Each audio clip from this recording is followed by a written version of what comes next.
Okay, are we back? Are we back? All right, I think we're back. Okay, we're back. We're back. Sorry about that, chat. Sorry about that. Okay, good. We didn't really have anything happen on the stream. That was important. You know what I mean? So I figure we could just get the stream going. First to die in the struggle against fascism were the communists. I laid many wreaths upon the graves of communists. That is not criminal. Chief Justice Warren has been very clear that the Fifth Amendment does not have anything to do with the influence of criminality, and I invoke the Fifth Amendment. Have you ever been known under the name of John Waddy had the last Does somebody here want me to put up a perjury someplace? John Thomas, my name is Paul. My favorite thing is to be like Destiny won. Meanwhile, there's a huge scandal happening about Destiny possibly messaging a 17-year-old and getting nudes from her in exchange for revenge porn. Destiny won. He's laughing all the way to prison. And anything I have to say, I have said in public all over the world, and that is why I'm here today. Mr. Chairman, I ask that you direct the witness to answer the question. He's making a speech. I ask you to affirm or deny the fact that your Communist Party name was John Thomas. I invoke the Fifth Amendment. This is really ridiculous. The witness talks very loud when he makes a speech, but when he invokes the Fifth Amendment, I can't hear him. I have medals for diction. I can talk plenty loud. Will you talk a little louder? I invoke the Fifth Amendment loudly. Sir, who are Mr. and Mrs. Vladimir I Nakia? invoke the Fifth Amendment. Do you know a Manning Johnson? I invoke the Fifth Amendment. Do you know Gregory Kifitz? I invoke the Fifth Amendment. Do you know a Max Jurgen? I invoke the Fifth Amendment. Max Jurgen. Why don't you have these people here to be cross-examined? Could I ask whether this is legal? This is not only legal, but usual. By unanimous vote, this committee has been instructed to perform this very distasteful task. To whom am I talking? You're speaking to the chairman of the committee. Mr. Walter? Yes. The Pennsylvania Walter? That is right. Representative of the steel workers? That is right. And the coal mining workers? That is right. Not United States Steel by any chance. A great patriot. That is right. You are the author of the bills that are going to keep all kinds of decent people out of the country. No, only your kind. Colored people like myself. And you would let in the Teutonic Anglo-Saxon stock. We are trying to make it easier to get rid of your kind, too. You don't want any colored people to come in. Could I be allowed to read from my statement? Will you Thanks, just Spicy. That's a tell good this point. committee, please, why... Spicy Crouton says that if you're on mobile and you're having hiccups, that you should toggle off low latency mode. Under oath, Mr. Robeson, the communists who participated in the preparation of that statement... Oh, please. The reason I'm here today, from the mouth of the State Department itself, is I should not be allowed to travel because I have struggled for the independence of the colonial peoples of Africa. The other reason I'm here today, again, from the State Department and from the record of the Court of Appeals, is that when I am abroad, I speak out against injustices against the Negro people in this land. That is why I'm here. I'm not being tried for whether I'm a communist. I'm being tried for fighting for the rights of my people, who are still second-class citizens in this country, in this United States of America. My mother was born in your state, and my mother was a Quaker. My ancestors, in the time of Washington, baked bread for George Washington's troops when they crossed the Delaware. My father was a slave. I stand here struggling for the rights of my people to be full citizens in this country, and they are not. They are not in Mississippi. They are not in Montgomery, Alabama. They are not in Washington. They are nowhere. And that is why I'm here today. You want to shut up every Negro who has the courage to stand up and fight for the rights of his people, for the rights of workers. And I have been on many a picket line for the steel workers, too. And that is why I'm here today. Would you tell us whether or not you know Thomas W. Young? I invoke the Fifth Amendment. Thomas W. Young is a Negro president of the Guide Publishing Company. I'd like to read you his testimony, quote, Paul Robeson has no moral right to place in jeopardy the welfare of the American Negro to advance a foreign cause. In the eyes of the Negro people, this false prophet is unfaithful to their country, and they repudiate him, close quote. Do you know the man that said that? I invoke the Fifth Amendment. Now, can I read my statement? It is a sad and bitter comment. While you were in Paris in 1949, Mr. Robeson, did you tell an audience the American Negro would never go to war against the Soviet government? May I say that is slightly out of context? May I explain to you what I did say? I remember the speech very well. 2,000 students who came from populations that would range to 600 or 700 million people asked me to say in their name that they did not want war. No part of my speech in Paris says 15 million American Negroes would do anything. I said it was my feeling that the American people would struggle for peace, and that has been since underscored by the President of these United States. Now, in passing, I said... Do you know any people who want war? Listen to me.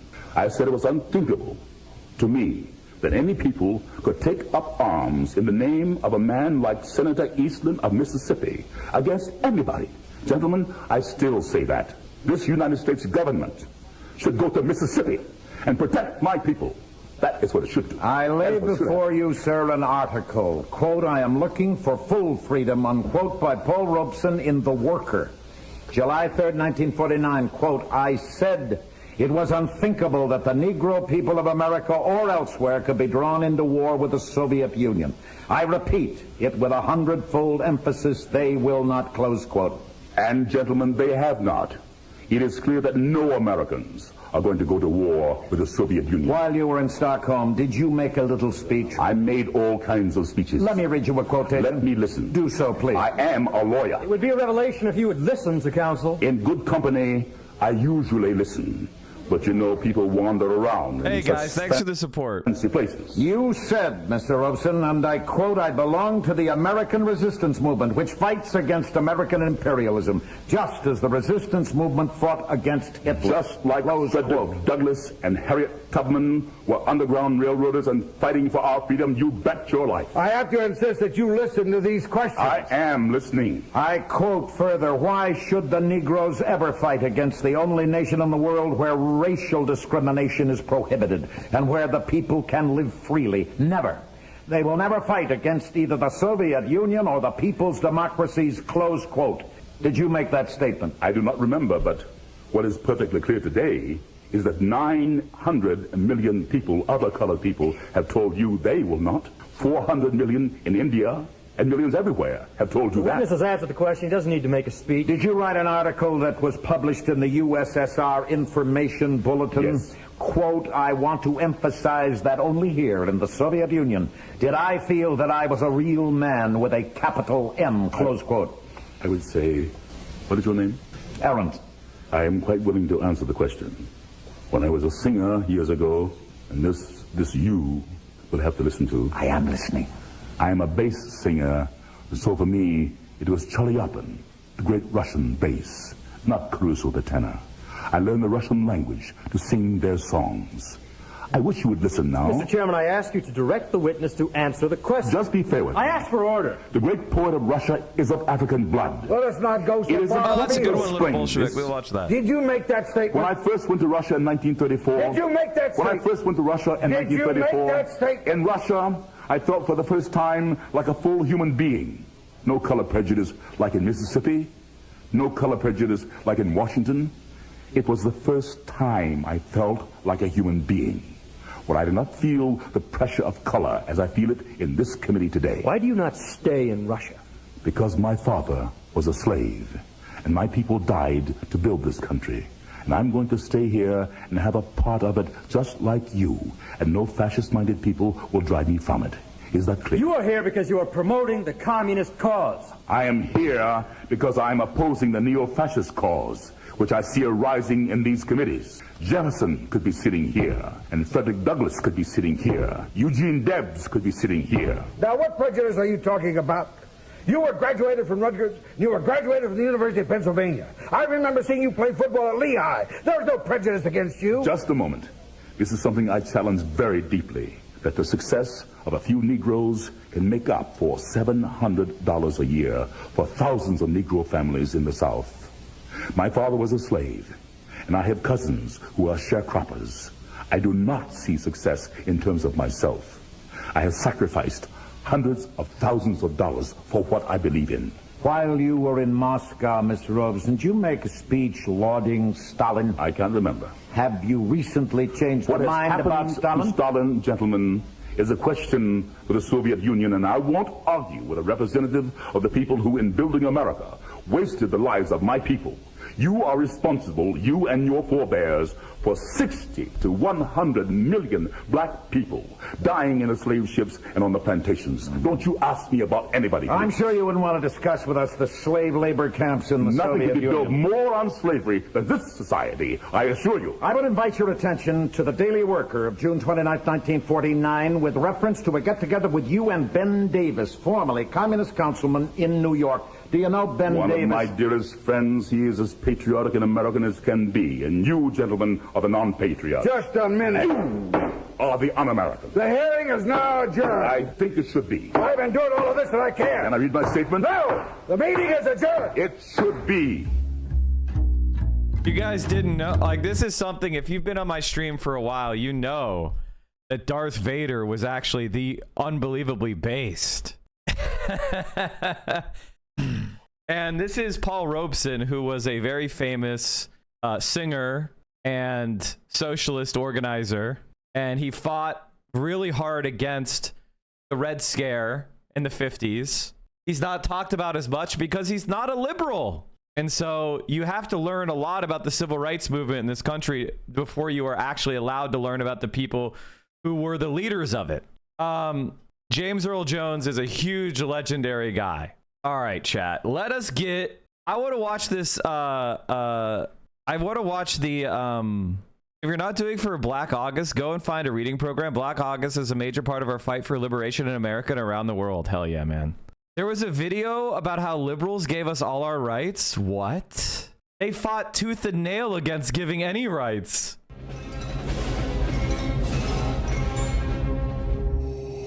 Okay, dude, now you're just sending me random memes. We're not doing random memes. Those are some of the headlines. This is Democracy Now!, democracynow.org, The War and Peace Report. I'm Amy Goodman. And I'm Juan Gonzalez. Welcome to all of our listeners and viewers around the country and around the world. We begin today's show looking at the case of Assata Shakur, a legendary figure within the Black Panther Party and the Black Liberation Army. On Thursday, she became the first woman ever to make the FBI's most wanted terrorist list. In addition, the FBI in the state of New Jersey doubled the reward for her capture to $2 million. Shakur was convicted in the May 2nd, 1973 killing of a New Jersey state trooper during a shootout that left one of her fellow activists dead. She was shot twice by police during the incident. In 1979, she managed to escape from jail, and she later fled to Cuba, where she received political asylum. She has long proclaimed her innocence.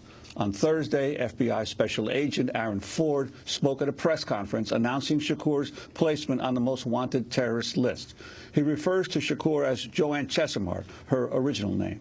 In Cuba, she continues to maintain and promote her terrorist ideology. She provides anti-U.S. government speeches espousing the Black Liberation Army message of revolution and terrorism. No person, no matter what his or her political or moral convictions are, is above the law. Joanne Chesimard is a domestic terrorist who murdered a law enforcement officer execution style. That's FBI Special Agent Aaron Ford. In a moment, we'll be joined by two guests, the scholar and activist Angela Davis, who faced her own murder trial decades ago, and Lennox Hines, Assata Shakur's longtime attorney for some 40 years. But first, we turn to Assata Shakur in her own words. In 1998, Democracy Now! Aired her reading an open letter to Pope John Paul II during his trip to Cuba. She wrote the message after New Jersey state troopers sent the Pope a letter asking him to call for her extradition. My name is Assata Shakur, and I was born and raised in the United States. I am a descendant of Africans who were kidnapped and brought to the Americas as slaves. I spent my early childhood in the racist, segregated South. I later moved to the northern part of the country, where I realized that black people were equally victimized by racism and oppression. I grew up and became a political activist, participating in student struggles, the anti-war movement, and most of all, in the movement for the liberation of African Americans in the United States. I later joined the Black Panther Party, an organization that was targeted by the COINTELPRO program. a program that was set up by the Federal Bureau of Investigation to eliminate all political opposition to the U.S. government's policies, to destroy the Black liberation movement in the United States, to discredit activists, and to eliminate potential leaders. Under the COINTELPRO program, many political activists were harassed, imprisoned, murdered, or otherwise neutralized. As a result of being targeted by COINTELPRO, I, like many other young people, was faced with the threat of prison, underground, exile, or death. The FBI, with the help of local police agencies, systematically fed false accusations and fake news articles to the press, accusing me and other activists of crimes we did not commit. Although in my case the charges were eventually dropped or I was eventually acquitted, the national and local police agencies created a situation where, based on their false accusations against me, any police officer could shoot me on sight. It was not until the Freedom of Information Act was passed in the mid-'70s that we began to see the scope of the United States government's persecution of political activists.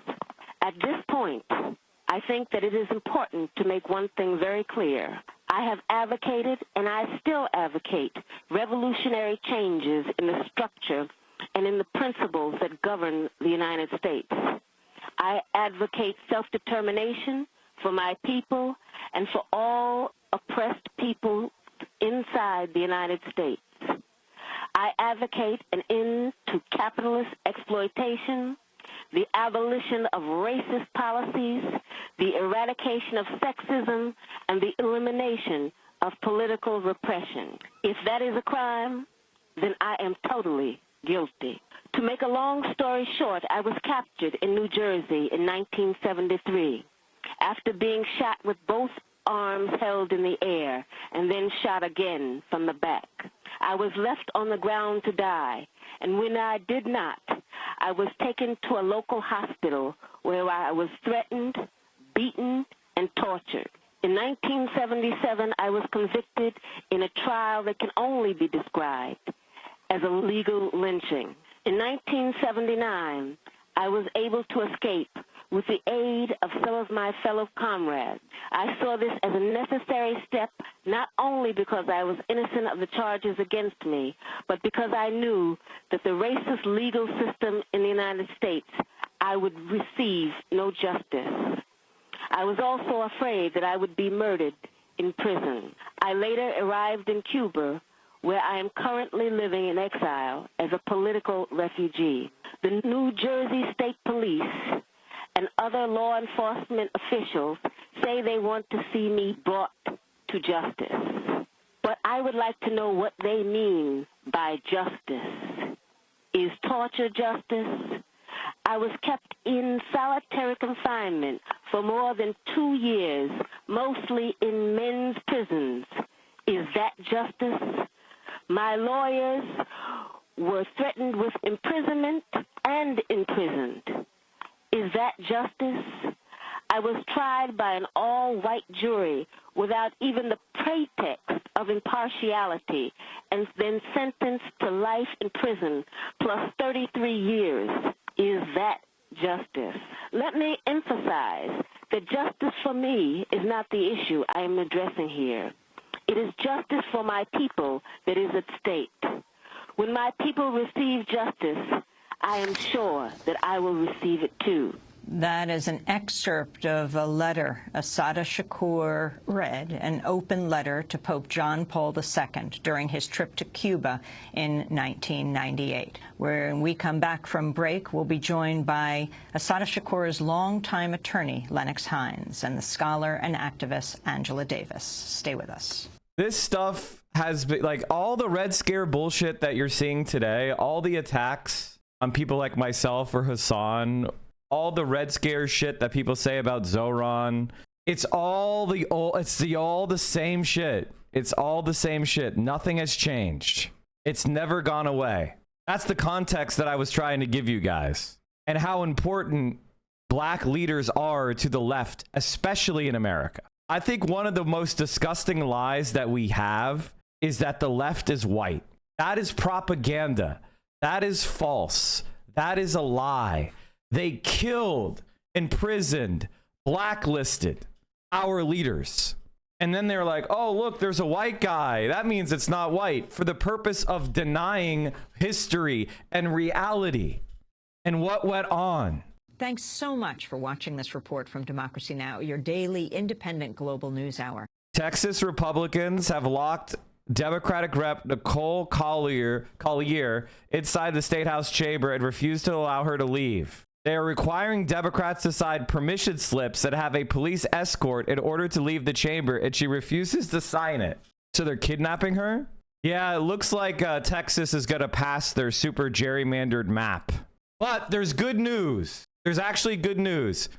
It looks like people in California might actually back redistricting California. I was super negative about it when Gavin Newsom proposed it with a referendum, but it looks like it might have a chance. Chat, before we move on to other issues, can I ask you guys a question?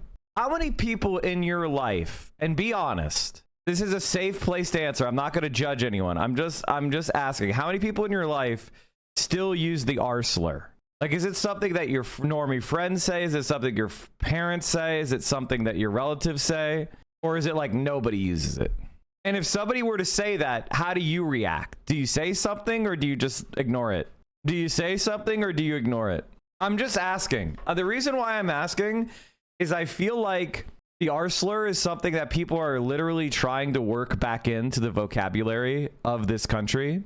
Do you guys get what I mean? Like, I feel like people are trying, they're using it as like a Trojan horse. Liberals are trying to bring it back for sure. About a quarter of them, and even that's rare for a family, remind them not to say it at work. Most of even the older guys don't say it much. I feel like I don't hear it anymore. I feel like you don't hear it out and about. You know what I mean? Like, I don't feel like you hear the R word ever. Maybe, and I go out a lot, so I'm in places with regular people all the time. I feel like you don't hear it at all. I feel like it's almost a shibboleth of being a right winger. Chapo busted out. Are the Chapo boys saying it? Yes, they are. I went to a stand-up show earlier this month, and 25% of the acts dropped the R or F slur. Oh, you mean the slur against gay people? My parents don't think there's anything wrong with saying the N-word. Oh my God, I would choke my parents out if they said the N-word. And they don't. The one thing that I really like about my parents is they never tolerated racism. Like active, like boomer racism. You know what I mean? They still do boomer racist shit. That's like microaggressions and things. Like my mom is very cringe on that. Like she would be like, oh, your hair is so nice. Like she would do that kind of like white lady shit. You know what I mean? Like where it's a microaggression and you're like cringing and you're like, Mom, don't do that. Don't say stuff about people's hair like that. And she'd be like, what? Her hair is so different than mine. Like that. Like my mom would do something cringe like that. She would never be like, if I said the N-word, my parents would punch me out. My parents would punch me out. They hate that shit. They never use it. They don't agree with that, which is like I'm so grateful that they're like that. Like my dad would want to beat my ass if I said the N-word. Like, no, he really hates that shit, which is good because we never did. So it was never tolerated in my house. My family is like, if I was going to describe the politics my family had growing up, it would be like my dad's like friends all saluting the flag together, you know, and it's like a multicultural mix, you know what I mean? Like that was my parents' feeling. Like they were like people who really believed in like colorblind society, and they really disliked racial prejudice. They didn't find it funny. They didn't joke about it. They didn't say any slurs. So so it was never normal for me. And I'm too old for being like a young kid on the internet. Like there was no like Xbox Live when I was a kid. Xbox Live was not invented until I was already like voting. So I never had an Xbox Live phase where people were saying the N-word around me. And we didn't say it in my friend group in high school. It was just like racial hatred was just not a thing in my group. Like we didn't have that internet brainworm, which I think is why I'm a little bit like, I'm an elder millennial in the sense that the internet, like when I was growing up, the internet was like coming alive, but I was already like I was like in college before the internet was like, the internet of today existed. And when I was exposed to those lobbies, but I was an adult and I found it annoying. And I was just like, this isn't funny. It's stupid. Like hearing a squeaker say the N-word in a lobby was not funny. It was annoying. It was just like, shut the fuck up. There was like hearing some kid that you just knifed in CS say the N-word was never funny. It was just like, shut the fuck up. You're bad. I have peers, you know, people in my business who were single issue Republican voters, and their issue was you know, twofold. I mean, they were anti-woke, you know, against any policy or language that could help the vulnerable get a leg up, and God knows that makes sense. So, but they also were very worried about their free speech. They didn't want their free speech to be infringed upon, which it never was. I mean, they'd say things and there'd be cultural pushback, and they were like, that shouldn't be allowed. But ultimately, all they really wanted was to be able to say the R word with impunity. That was why they voted.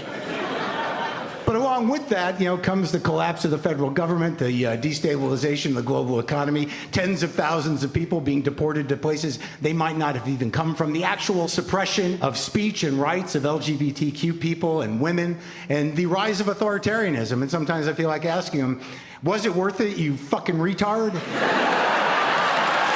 And I guess some of them would be like, yeah, it was, because now on our podcast we can bravely speak power to truth. Now that truth can no longer defend itself. I have peers, you know. I mean, I don't know, man. That doesn't hit for me. Am I wrong? Am I wrong for saying that didn't hit? I don't feel like that hit for me. Like, I agree with him, but I didn't find that funny. Like, I agree, yes, those people who were complaining about free speech were lying, but the joke doesn't hit for me. Like, I get it. He's right, but I feel like the R slur didn't make it funny. Oh, by the way, chat, I wanted to link you guys the bee breaking video, because like I feel like there's a lot of myths going on about the about this term, about it being like it's basically was invented, but it still describes a phenomenon of abuse that there is elements of truth to. But I feel like FD Signifier is the person who should teach us all about it. So I wanted to give you guys that specific instruction to go watch that. It did not hit because he was playing into their hands an idea. Like, he kind of is, though. Like, that kind of felt like the ultimate liberal joke to me in the sense of he was surrendering to the right in the joke. He was complaining and whining about the right winning, but then fundamentally, he was accepting their new world. It's like, it didn't hit because it's like, wait, you think saying the R slur is bad, but now you're saying it. You're accepting the frame of the right wing. You're complaining and whining about it. Yeah. See, the reason why they hated communists and socialists like myself is because racism is a Marxist idea. The idea that racism is bad. That comes from Marxist. Like the word itself, it comes from Marxist thought. Like the idea that racism is bad is Marxist thought. Is a Marxist thought. Not being racist, but that racism is bad, that racial prejudice is bad, that racial discrimination is bad, that the differences between the races are social constructs and not real biological realities. Benjamin Lay would disagree. They wouldn't have described it as racism because the word did not exist until the 20th century. You didn't know that, did you? The word racism didn't exist until 1928. The meaning of nationalism in no sense implies any consent to the doctrine of racism, which holds that the unity of racial origin is the main principle of unity for civil society, and that the members of each ethical branch should properly aim at grouping themselves together in many national states. Although it is desirable that strongly felt national aspirations, which often depend on community of race, should be satisfied, as far as this may be compatible with justice, racism, or the principle of racial self-discrimination, as it has been called in recent years, is a materialistic illusion contrary to the natural law and destructive of civilization. And the thing is, like communists, like the way that people opposed it is this. Take a look at this. Race mixing is communism. Stop the race mixing. March of the Antichrist. These were the people protesting the integration of Little Rock schools. And this is another example of something that I want to show you. Here is the Communist Party's campaign literature. W.M.Z. Foster ran for president with James W. Ford as his VP, a black man. And this was their campaign poster. I believe this is his 1932. I was looking it up, chat. I believe this is his 1932 campaign. This is the reality of the left in America. The left in America has always considered racial discrimination to be one of the primary goals of our movement, is ending it. And I'm so sorry, chat. I'm getting blasted with noise. I just want to know who decided having black skin or being a woman is less than through history, why everyone agreed on that. That's a really fun discussion. All right, chat. Let's watch the Hasan Summit. I feel like I've got the wind taken out of my sails, man. I'm just so bummed out now. We're gonna watch the Hasan versus Hasan. Maybe that'll make me feel better. I'm gonna go back down there and start my stream. So wait, you want to come down to 9 Drew with me? You have time? I gotta let me try to figure, because I gotta go to the location scout. All right, well, what are you gonna say about that campaign donation? It's not a campaign donation. Somebody set up a pack. Somebody set up a super PAC with $250,000. It has nothing to do with Zoran. Zoran didn't ask for it. Somebody set up a PAC. As far as I know, nothing has happened. I already promoted it as you're coming out. Oh, you told him. What do I gotta do for? Like, what do I do? Nothing. All you gotta do is just like show up and be like, "What's up?" I had an idea of just like starting the stream and just having you there. What is up, everybody? Hasan Piker here. Shout out to all the Hasanabis. Today is Friday. It's 85 degrees. We're in New York City. It's a beautiful day. Hope you're having a great Friday over there. It's 1:18 p.m. Eastern time. That was amazing. Get out of here. All right, what's up? Honest to God, chat. And next time I see Hasan, I'm going to tell him, Hasan, will you please start the Real H3 podcast with you, Hasan Minhaj. He'll be the liberal. You'll be the socialist. And Mehdi Hassad will be the SOCDEM. Call it the H3 podcast. Please start the H3 podcast. It would be so good. That thing would fucking blow up. Come on. You know what? I'm going to message him. Please start the H3 podcast. Let me get back in my seat. As of this recording, Hasan Piker has the 4th most subscribed channel on Twitch, a platform that I don't use and that kind of scares me. But even if Twitch was built for gamers, Piker has used Twitch as a home for news analysis, political debate, and even fundraising for causes that he supports. He's a new person doing a new format on a new platform, which drives legacy media insane trying to label him. He's like, is he part of the manosphere? Is he a Nazi, a bully, a progressive? I mean, he's buff, but he believes in human rights, and he wants... Okay, chat, I was looking at my other monitor. Apparently, Ethan Klein did a live from inside his house, and somebody's claiming they see dog poop on the floor. I don't know if that's dog poop, but it kind of looks like dog poop, man. It is kind of like brown and weirdly shaped. And all right, I don't want to get too distracted. Let's get back to the Hasan Summit. Universal health care. What is it? Who is he? Hasan Piker isn't totally new. He's spent years in progressive media and is pretty well read on politics and history, which he uses to present the news cycle to his streaming audience every day for 10 hours at a time, which is bonkers. When I look at the chat, I feel like I'm gonna have a seizure. Yeah, it's normal. You can see the matrix. Yeah. So I sat down with one of the other Hasans to give me a 101 on progressive politics, chat about Noam Chomsky, and to get his take on a completely unhinged Eric Adams video that everybody needs to see. In addition to a book, something simple as a crack pipe.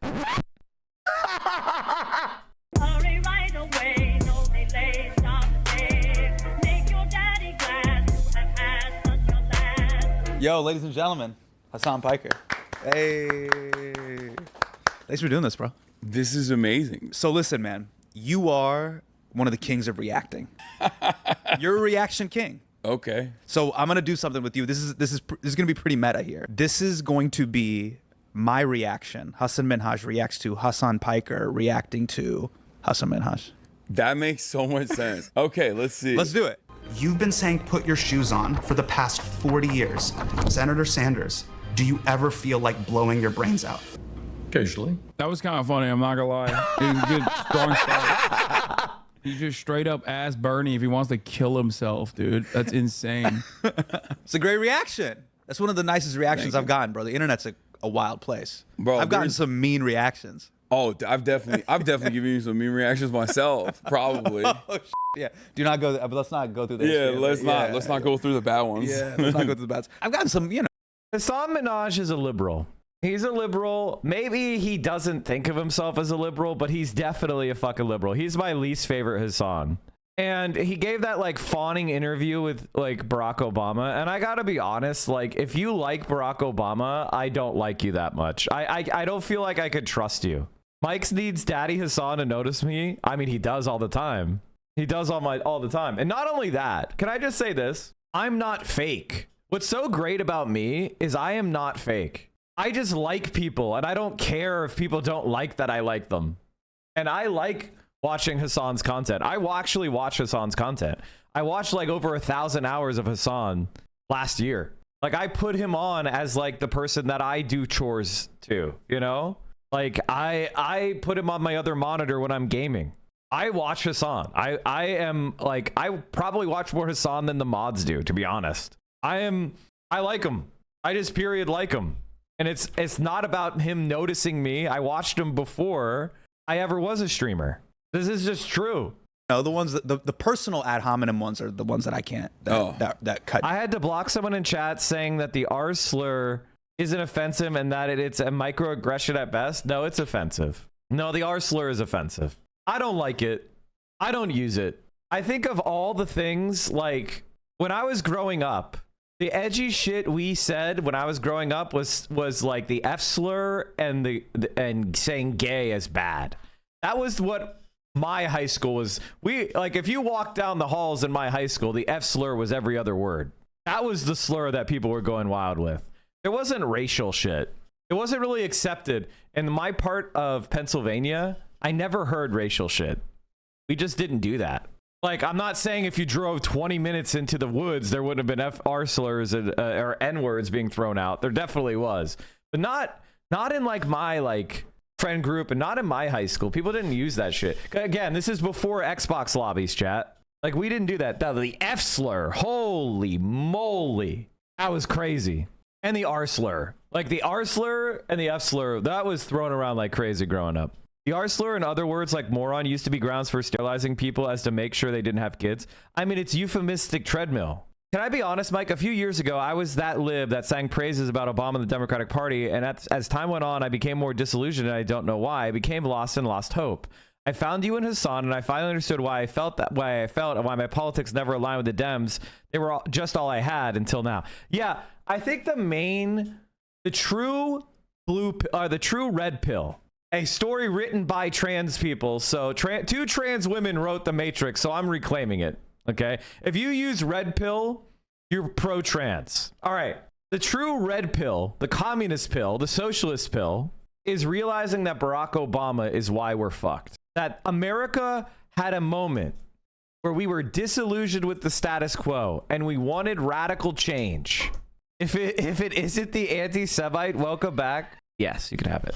Theo also has a headache. Did you see Sam Cedar stealing my bit? Oh, hold on. We're gonna definitely look at that. And I feel like the country was for radical change. And Barack Obama came in and he protected the status quo and he let regular Americans rot. And he completely disillusioned an entire generation of people. If Barack Obama had come in, thrown out the Clinton playbook, and enacted some gentle social democratic reforms that he put into place as quickly as possible, if he had spent and got a real stimulus package that stimulated the economy, if he had crammed down the mortgages to make sure that millions of people didn't lose their homes, if he had prosecuted 10, 20, 30 Wall Street executives and really famous not show trials, but nationally broadcast charges where they went to prison for decades, the country would have gone a totally different way. If he had passed the laws protecting Roe v. Wade card checks so that labor unions could organize, abolished national right to work, done electoral reform. If Barack Obama had actually used his power and gone after the right wing and disinformation merchants like Fox News, if he had broke up big media corporations like News Corp, it prevented the consolidation of local news. If he had actually used his power, we would have a totally different politics. But instead, all he did was capitulate to the right, discipline the poor, transfer wealth to Wall Street, and disillusion and deorganize everybody who had came out in droves for him. Like, Barack Obama legitimately is what fucked the country, is what people were seeking change. He smothered it. And that's where Donald Trump comes from. Donald Trump comes from that humiliation when Obama was arrogantly at the White House Correspondents' Dinner, where he thought he was the coolest motherfucker on the planet, and he made fun of Donald Trump. That was the moment of his utter arrogance and hubris that has led to the collapse of this country. And by the way, chat, notice that he's nowhere to be seen except to what? Call Zoran and try to intimidate Zoran. That's the only political intervention he's made since Donald Trump was elected. He called Zoran to intimidate him. He didn't come out and speak out against, the National Guard going to D.C. He didn't come out and speak out on behalf of Palestinian protesters losing their green cards or being deported. He didn't come out and speak in favor of protecting trans rights or abortion rights or queer rights or PBS. The only thing he's come to do is call Zoran to intimidate him. Mamdani tells the press that Cuomo is still running because Andrew Cuomo is someone who doesn't understand that no means no. Yo, I fucking love this guy. What a king. Why does he move his hands so much? He's got eyebrows like fuzzy caterpillars. Hey, you're so handsome. It's not. Thank you. It's not. That's like you. It's. You're fine on that front. No, I have a lot of animosity. We're here right now, but like as soon as I saw a Muslim dude named Hasan, on the Daily Show, I was like, oh, it's over. There's no way. White people are going to be like 2 Muslim Hassans doing political satire or political anything. It's not happening. Now there's 3. There's 3. I don't know what happened. No, there's a lot happening in the world, man. Because like, all right, Chad, I want to make a post. This is such a good idea. They gave me an image, so now I can post. Does Mehdi have does he actually have a Twitter? It doesn't look like he does. Been done? An old joke? It's just Zateo? Oh, okay, we'll do that. No, not we have Mehdi Hasan. No, I'm talking about Hasan Minhaj. You can copy this, the H3 podcast. Oh, that's so much better than the carrot. What's his Twitter? Wrong tag for Mehdi? What do you mean? It's right here. That's Mehdi. I'm following him. Okay, I'll just write his name. I just want to troll them. That's it. Okay, let's keep going. There's a lot happening in the world, man. Because like, if your name is John and my name is John, we Did I misspell something? Oh, fuck's sake. I am off my game today. Chat, hypothetically, let's say that I got really intoxicated last night. Hypothetically, let's just say that I got super intoxicated last night and didn't go to bed till like 1:30 in the morning. Would you guys understand why I'm fucking dragging ass today? I sent you the Twitter Hasan Minhaj. Wait, it's real? That's fake. Shut up. I was super fucking intoxicated last night. Mike, you're fucking up your gains. You can't recover with alcohol? Yeah, alcohol. That's what I mean. It was alcohol. Of us. Hey, can I tell you what I really wanted to chat with you about? Bro, I was going to text you this. The New York Times profile on you was bonkers. I know. I was like, all right, I'm just going to have him on the pod. We're going to talk about it. All right, let's take a look at... It still says Metter. Wait, what? I thought I edited. That's what his thing is. That's his fucking thing. That's his fucking... What are you yelling at me for getting his correct tags? You got to drink water? I have been. The ibuprofen is working. I'm recovering. I'm feeling better. I'm feeling better, chat. That's the good headline. Things are progressive looking up. mind in a body made for the manosphere. That's what they changed it to? What was it before? The bad one was MAGA body. They said like leftists with a MAGA body or something. They changed it after I yelled about it on stream. A progressive mind and a MAGA body article headline is not the best, okay? I think what they were saying is like MAGA packaging. I think that would have been probably a better title for this instead of a progressive mind and a MAGA body. If they said progressive mind and a MAGA package or something, or in a bro package, or a manosphere package, MAGA body, that's going to piss off a lot of people. Classic New York Times. Also, by the way, MAGA, have you seen a hog? This is a MAGA body. This is the MAGA body. This is the MAGA body. And this isn't an exaggeration. Honestly, this is an underestimate. Here, Mike, this is the MAGA body. This is the Israel First Randy Fine. This is the MAGA body. The editor came up with a title that pisses everybody off, regardless of their political background. Yeah. Like the liberals were MAGAs, they were like, MAGA body, excuse me. Like, have you ever been to a Walmart in Oklahoma? Like, that's not what MAGA body is. And then all the Republicans were mad because they were, I guess, like associating me with MAGA. You pissed off every part of the Venn diagram. Everybody got Nobody mad. was happy. Even the photos made you look kind of like a zoo animal. Where they're like, check this out. Let's look at this first photo. For an appearance at the 2024 TwitchCon, Mr. Piker wore a tank top that showed off his arms. Well, first of all, I didn't even read that description. This is the description. That's crazy. This is one of the main descriptions. This is what I'm talking about. Yeah. Now, how does it feel to be treated like a female politician? No, it's awesome. Because I grew up fat. Okay. So like when I yeah, you've talked about this. Yeah, so when I get objectified, I'm like, sweet. Right. People will be like, people in the comment section always be like, no one would listen to you if you weren't hot. And I'm like, oh, you think I'm hot? Thank you. That's nice. But it's, I mean, obviously objectification doesn't work in the same way for men, but they're trying hard. Right. Every part of it's insane. Why this obsession with your body? I think it's a little bit like Zoran, which again, another 33-year-old Muslim guy. What's going on? Are we doing taqiyya? Is that? I never knew what that was, by the way, until I came to America and I heard it from an Islamophobe. Is that what's going on? There's like a Muslim infiltration happening, I think.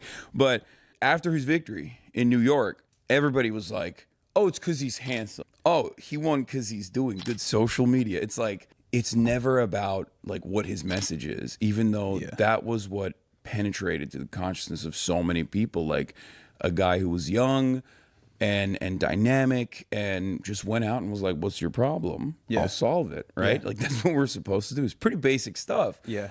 But everybody focuses on the optics and the aesthetics. And the same goes for myself as well. I mean, I'm really happy to be profiled by the New York Times. It's great. You know, it's not my expectation of being written in these mainstream outlets is often. What do you think is like, a good approach when talking to someone who is apolitical from the black community and loves Obama? I don't think going after Obama directly, like I often do on this stream, is going to be a good strategy 99% of the time.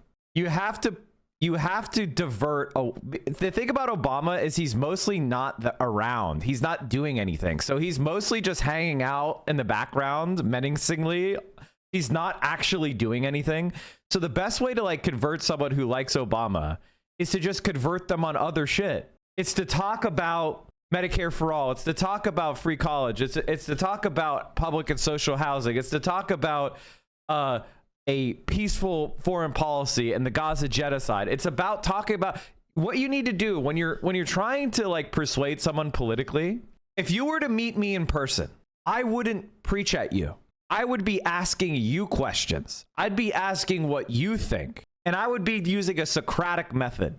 Now, the Socratic method describes Socrates' method, where he would examine somebody's beliefs and arguments by asking them questions and following up and listening to what they say and then poking and prodding for weaknesses in the argument or to shape their opinion by asking questions, and have your interlocutor respond to the questions and shape and come to their own conclusions. The most effective thing you could do when persuading someone is when they make the connection themselves that agrees with what you're trying to persuade them to do. Not tell people what to believe and then have them repeat back. To get that to work, the person already has to completely trust you and agree with you. Like, preaching at people only works when you're at the highest level of trust. That doesn't work on most people. So if I were to have a conversation with you or somebody that you know that I was trying to convince that maybe the left isn't so crazy and it's not such a bad thing, I would be asking them questions, right? And I would be asking them what they care about. I'd be asking what is their problem. And there are some people who are completely unpersuadable, right? Like, there's some people I ask those questions and I realize this person is a 0% leftist.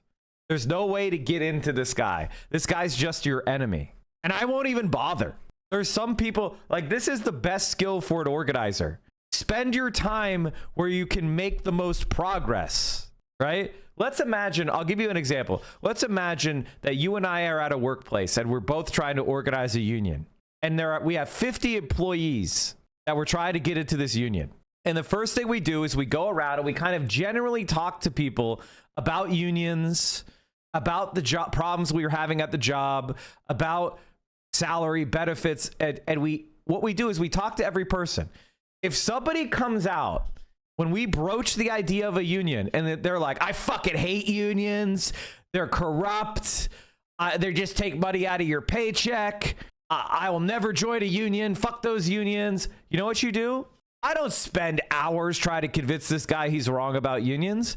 I put him on the do not approach, do not give information, dangerous, snitch.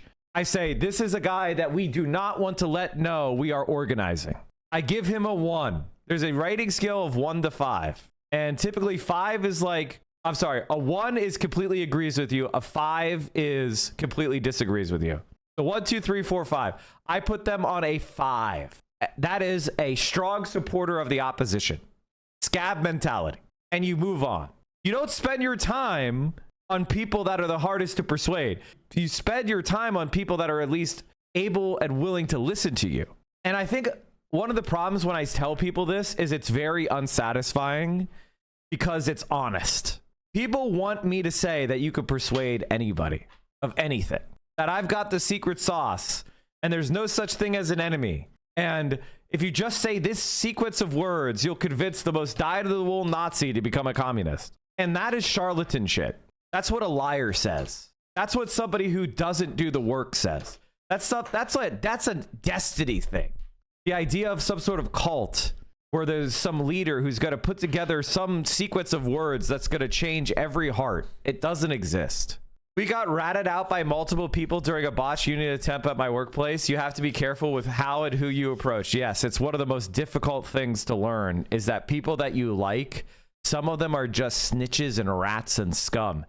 And the hardest thing about being an organizer is realizing that some of the people you dislike turn out to be some of the strongest union organizers. And some people that you hate, even some people that will describe their politics as left-wing, will actually be the biggest cowards. You can't just judge people by what they say about themselves. You have to judge people by what they do.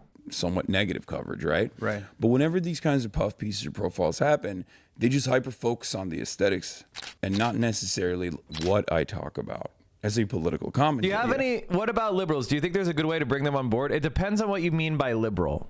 It depends what you mean by liberal. Okay. If you mean an ideological liberal, somebody who looks at politics and is like, knows what liberal means, like the actual philosophic poli-sci definition of liberal. They're a neoliberal. They believe in that shit. They're ideologically aware. They're class conscious. They're a liberal. The answer is that is your biggest enemy. That's a person who's an even bigger threat than a right winger. They're unpersuadable. If you're talking about people who vote for Democrats and self-identify as liberal, those are the easiest people to recruit. Those are the easiest people to switch. Those are the people that you can, because many people are liberal because of moral reasons, because of compassion. Like they call themselves liberal. They believe in like helping people with the government. They believe in standing up to bigotry. They have a lot of your same values. It's just unorganized and unfocused. So liberals are people that are super easy to switch over to your side, as long as they're not an actual ideological liberal, if that makes sense. So like if I'm talking about somebody who is like a Democrat voter, I would ask them what is on their mind, what issue do they care about, and then I would show that it's actually progressives and socialists that are fighting for whatever their biggest issue is hardest, and it is centrist Democrats and right wingers and and neoliberals who are actually betraying their values. So I would show them that I would link up their beliefs, that things they care about, with the fact that the progressive movement is fighting the hardest for it, and the centrists of the right-wing Democrats are betraying them. So I would help them realize that they are actually left-wing. And I would do that by showing how their values are already in alignment with us. There was a piece in that article where they covered it briefly, and they were like, Hasan has... what if they believe in Andrew Yang type of policies? There was just a major study done of minimum basic income, and it doesn't work. Minimum basic income does not work. Controversial opinions. For example, he has claimed Israel is doing a genocide, which I feel like is not a controversial opinion at this point. The journalist who wrote that probably had to fight hard to even get that in the article, right? Because it's in the style section. But like I said, I don't really mind that kind of positive coverage, because I almost feel like it's a way for some journalists to be like, no, he's good, without tackling the actual politics of it all. You've been following the Zohran Mamdani stuff, right? Yeah, it's my boy. So you had him on the stream. I did, yeah. Okay. He was at 8%. I'm just saying, he was like, nobody was... What did you guys do? You guys like pulled up to like just a restaurant, right? And you just had some food. Yeah, we went to a restaurant that he chose, that one of his homies was running. Yeah. And we just started there, had a conversation there, and then we just walked Astoria. And he took me to, I think it was a Bangladeshi restaurant, if I'm not mistaken. We went there, we saw the Unks, and then afterwards he took me to like a bunch of these like different coffee shops, like Yemeni coffee shops in the area, and it was an amazing experience. Yeah. I mean, he's really, really charismatic. He's got that 33 years of being a visible Muslim guy, defense mechanism always. So he can just like eat it. When someone just like says something crazy to him, he can just go, he can do jujitsu and just like immediately bring it back to affordability is a real crisis. Right. Yeah. He Tai Chi's it, and he's just like, but we have to freeze the rent. Yeah. You know it's that, crazy. Right? Like, cause I don't know if have you seen the New York Post covers? Pull this up. Nuts. Yeah. Kenda hate for mayor. Dangerous ma'am. Dangerous man. The Price is White. College group co-founded by Mamdani hosted speaker who blamed U.S. for 9/11 attacks. Fanatic Club. Say it ain't so. The Post says New Yorkers must reject radical anti-Semitic socialists in today's primary. Like, look at this shit, man. Look at this shit. It's wild. Now, because what you're not noticing about this one, it says dangerous ma'am, and then right there it says actor Val Kilmer dies at 65. So when I saw that one, I was like, did he kill Val Kilmer? Are they saying he killed Val Kilmer? Yeah, that's what he did. When you see all this stuff, what's it like for you? I mean, they write about me quite extensively. Oh, the New York Post. Oh, yeah. Liberals are drooling over very handsome, terror-cheering leftist Hasan Piker after fawning New York Times profile. Twitch streamer Hasan Piker is pushing Gen Z boys to the extreme left with twisted views on Israel 9/11. Piker has said America deserved 9/11 and that Jews are inbred. This is the sum total of the H3 podcast, The Destiny. They got an opinion piece in the New York Post. Great job, guys. I love the fact that Ethan and Destiny are going to be Republicans by 2028 because they've lost so hard in the Democratic Party, and we're going to nominate a socialist. Like a socialist, or at least a very progressive candidate's going to win the Democratic nomination in 2028. And they're going to be Republicans. They're going to be Republicans. I guarantee you they're going to be Republicans. When I see this Destiny's going to be in jail by 2028, inshallah. I said this before, like, I'd never have felt so, like, I never understood, like, Not to derail. I mean, Sam Jack, like, I'm gonna remove that post just because, like, I haven't reviewed the evidence myself. I can't say that Destiny is a confirmed pedophile. Well, I mean, other than him saying 15-year-olds are hot, which I guess is pedophilic. I guess you could say he's a pedophile on that. But I don't know about the Rose stuff. Like, I haven't looked into it enough. But there are allegations that are spreading. And they are very concerning. And I think the police should investigate. Representative politics until someone who is also a 33-year-old socialist Muslim is running for office. He gets the exact same attacks that I get. He is much better at dealing with them, because I think after like the 700th time that I have to respond to like, you're a terrorist, why do you want to throw gay people off roofs, from a guy whose name is like, you know, Hitler's tit 1488. I'm like, me? Right. You just and now you're engaging in discourse with this. Yeah. Now I'm like, I'm talking to a guy who like, I look at your older statements in the chat and you're calling me the F slur for defending gay people. Now you're saying I want to throw gay people off the roof. Like, it doesn't make sense. I do have a tendency to lose it a little bit. I never can do the same jujitsu that he engages in and stay on message. This second one is wild. College group co-founded by Mamdani hosted speaker who blamed U.S. for 9/11 attacks. The 6 degrees of 9/11 is kind of wild work on that New York Post cover. You want to know something crazy? Cuomo tried to use me and him talking to me as a line of attack on the debates. He didn't reference me by name, but he was like, why did you dialogue with someone who said 9/11 was good? Which I didn't say. I'm not Mr. Mamdani. I don't give forums to extremists who blame America for 9/11. Wait, that was he talking about me? But yeah, they love doing the 9/11. Most people care about optics over policy. The problem is you don't understand anything about creating good optics. Like, the problem with people that say that is they don't know what good optics are. Who do you think had better optics, Joe Biden or Bernie Sanders? Who do you think had better optics, Hillary Clinton or Bernie Sanders? You're just making shit up. People voted for them not because of optics, but because they were programmed to believe in the myth of electability. Centrism equals electability. That's not optics. That's just a dumb program belief that the Democratic Party elite and their allied media spread. And because turnouts are low and the type of people to support Bernie Sanders are lower propensity voters overall, she was able to barely gut out a primary win. Same thing with fucking Joe Biden. Like, people like Bernie Sanders, they were able to scratch out an election victory. But the idea that they were like, oh man, have you seen Hillary Clinton speaking?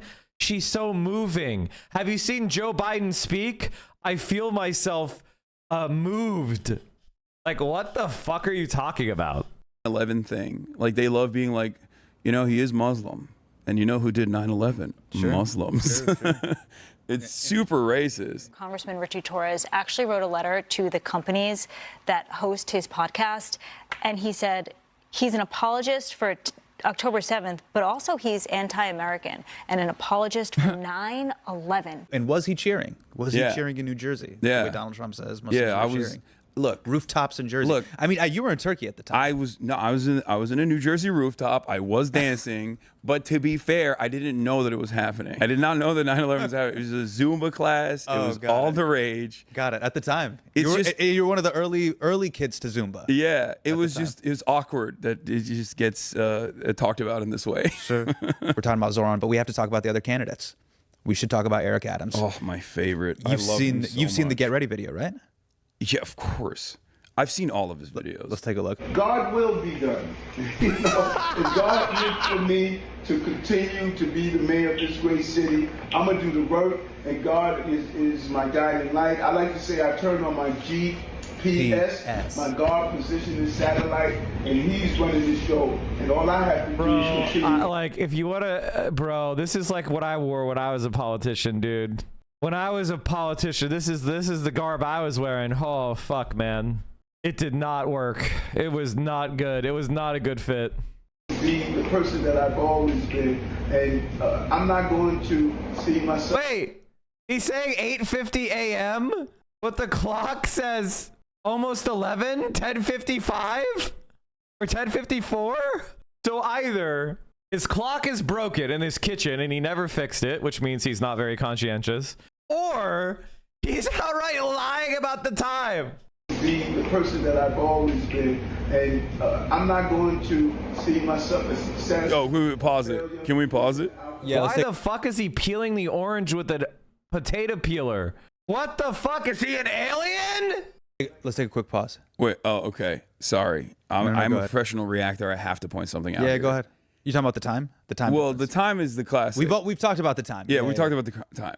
The real crime is what the fuck he's doing to that orange, bro. Oh, he's peeling the orange. Yeah. He's peeling the orange with a peeler, and like the white crust, the pith, is just still on the orange. The pith. How are you eating that orange? Why are you peeling it if you're gonna? He wants a little bit of rind in there. He wants a little bit of the skin. No, it's like it's a zest. So bitter. Oh, the white part. The white part is like the worst part. Right. Like you only peel the orange like that if you want to use it as zest. By the way, don't say that. The New York Post is going to now quote you. The white part is the worst part. Oh, true.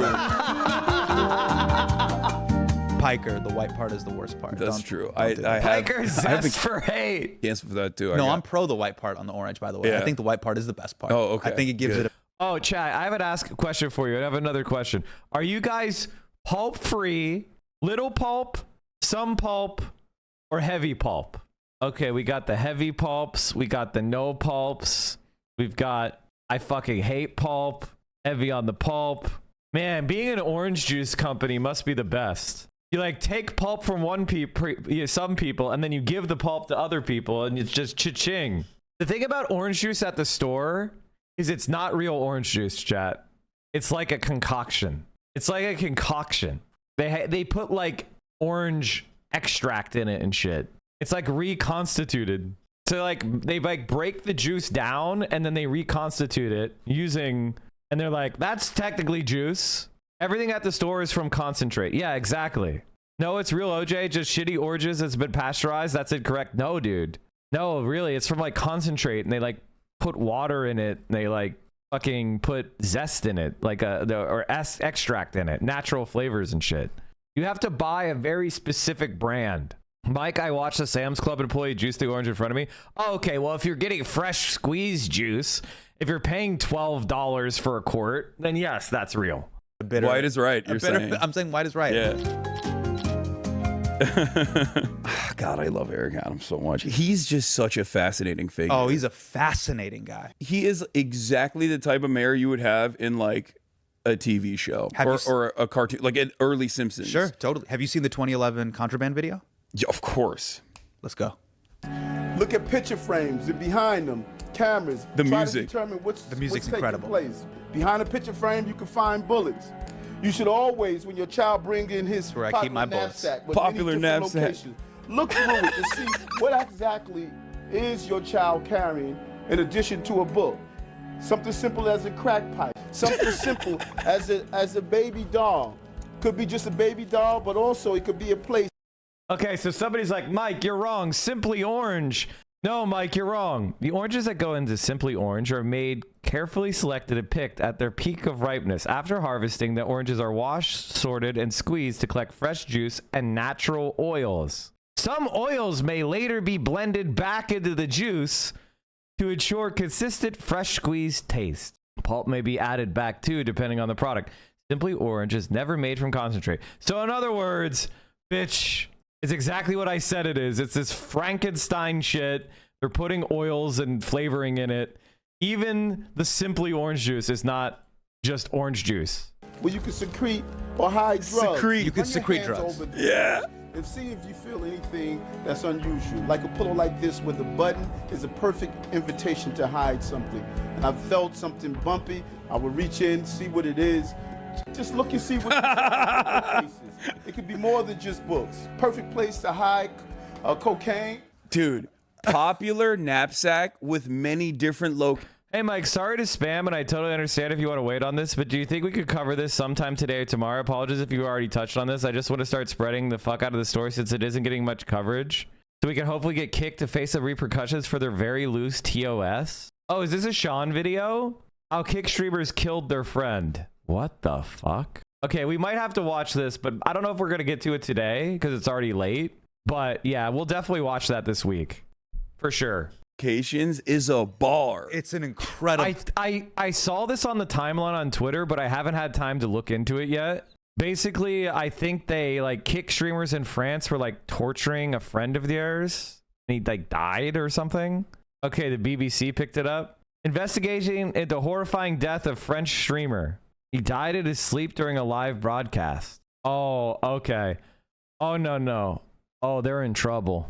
Oh, no, they're in trouble. Oh, no. Oh, they're in trouble.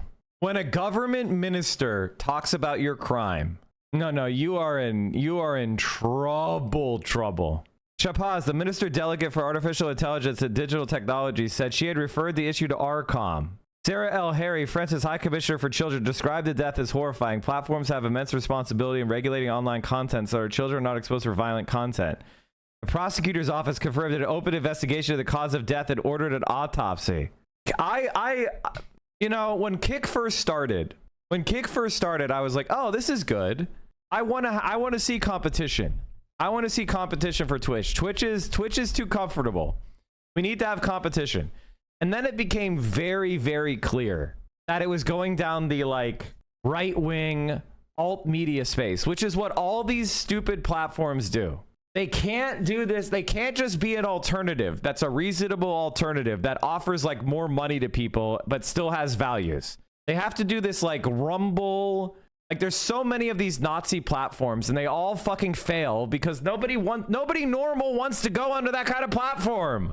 It gets a juice from all the Nazis and antisocial personality disorders on the internet go and start watching shit there. But then it runs out because nobody normal wants to be in those spaces. That's why all these Kick streamers that were so excited to go over, they're all crawling back to Twitch. Aiden Ross is on his hands and knees for Twitch. All these fuckers are trying to crawl back to Twitch because it's a fucking joke. And it's such a shame, man. And these guys, they were so interested in pushing gambling on their audiences. They were so dedicated to pushing gambling on their audiences. And you know how this is my most libertarian take. I generally think that gambling should be legal, but heavily regulated. And we've gone way too far in the other direction. I'm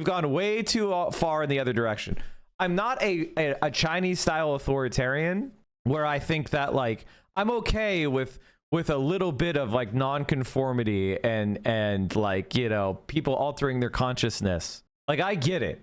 If somebody wants to do that, it should be legal, but it should be heavily regulated and controlled. And gambling has gone completely off the deep end. Now everybody's gambling through loopholes, loot boxes, gotcha games, pack opening, fantasy sports, 1 week fantasy sports leagues. Everything is just becoming addictive gambling. And I'm a person who enjoys gambling. But because I'm a person who enjoys gambling, I don't gamble. I don't do any of these things. While Little League International continues to monitor the complexity and ever-evolving world of sports betting, we feel strongly that there is no place for betting on Little League games or on any youth sports competition. Little League is a trusted place where children are learning the fundamentals of the games and all the important life lessons that come with having fun, celebrating teamwork, and playing with integrity. And no one should be exploiting the successes and failures of children playing the game they love for their own personal gain. I think you should go to prison if you gamble on Little League. I think you should go to prison. I play Texas Hold'em, which isn't the same as standard gambling. It depends. It depends if Texas Hold'em is being run correctly or if it's being run in an exploitative manner. The thing about poker is it's a really good game if it's played fairly. The problem is people are really good at cheating. They're really, really good at cheating. I'll be honest, when I used to play poker back in real life with a best friend of mine, and we would play Confederate style, which means that you would give the person that you're playing with information about your hand so that they would have an advantage. And we would just never play against each other. And so we would signal our hands to each other using chips. And the way we would manipulate our chips and the way we would sit and things like that. Putting glasses on, taking glasses off. We would tell each other what our hands were. That's literally cheating. And when we would play tournaments, we could chip dump to each other to keep us in longer. That's just basic cheating that people could do. And I did this when I was 22, so I was a dumb fuck. I really dislike it. Now that I look back, I'm like, God, that sucks. I don't want to. That's why poker is when you're just playing poker in a fair and honest competition, it's a really great game. But unfortunately, people are not playing fairly. Gambling on Little League. Okay, chat. I've talked about this before, but I want to say this. that one of my all-time favorite streams ever on the entire Twitch platform was Will Neff playing backyard baseball. Legitimately, I have not laughed harder. I have not been more riveted. I have not been more present. It is literally my favorite stream in the history of Twitch for me. Was Will Neff playing backyard baseball. Like, legitimately, I can't glaze Will harder than this series. To the ball, picks it up, point blank, beams Angela right in the fucking chops. Picks up the ball, beams her in the face again. It flies off her fucking temple into the outfield. They take an extra base. Got him. Strike out. I'm not giving up on these kids. We're a better coached baseball team. My kids are the first ones in the building. They're the last ones to leave. They might not be the best at the game naturally, but God damn it, they just want it more. They told me that these kids could never play baseball. I said, you're wrong. I see champions. So Will, like, if you don't know what backyard baseball is, and I promise we'll get back to politics in a second, but backyard baseball is this game where you pick kids, you like draft a team. It's like pickup game. It's like a pickup game. You like draft a team, and Will would pick the worst possible players. So his team was the worst players in the game, and he would play it at the highest difficulty. And when the kids are bad, they'll just fail. Like, you'll push the right sequence of buttons and they'll just fail. They won't. There's like a big statistical variance of like, will they actually throw the ball to second base? No, they just threw it out into the outfield. So it's so fucking funny because Will was trying to win and he was locked in and I was just dying. Like, I watched every minute of this that I could. It was so fucking good. Angela's back. Am I a little strict? Yes. You're playing like a bunch of fucking losers. Do I scream at them a lot? Of course. What the fuck are we doing? Did I put Annie Frazier in a psych ward? Maybe. Annie Frazier is the worst piece of shit kid I've ever known. But I bred champions.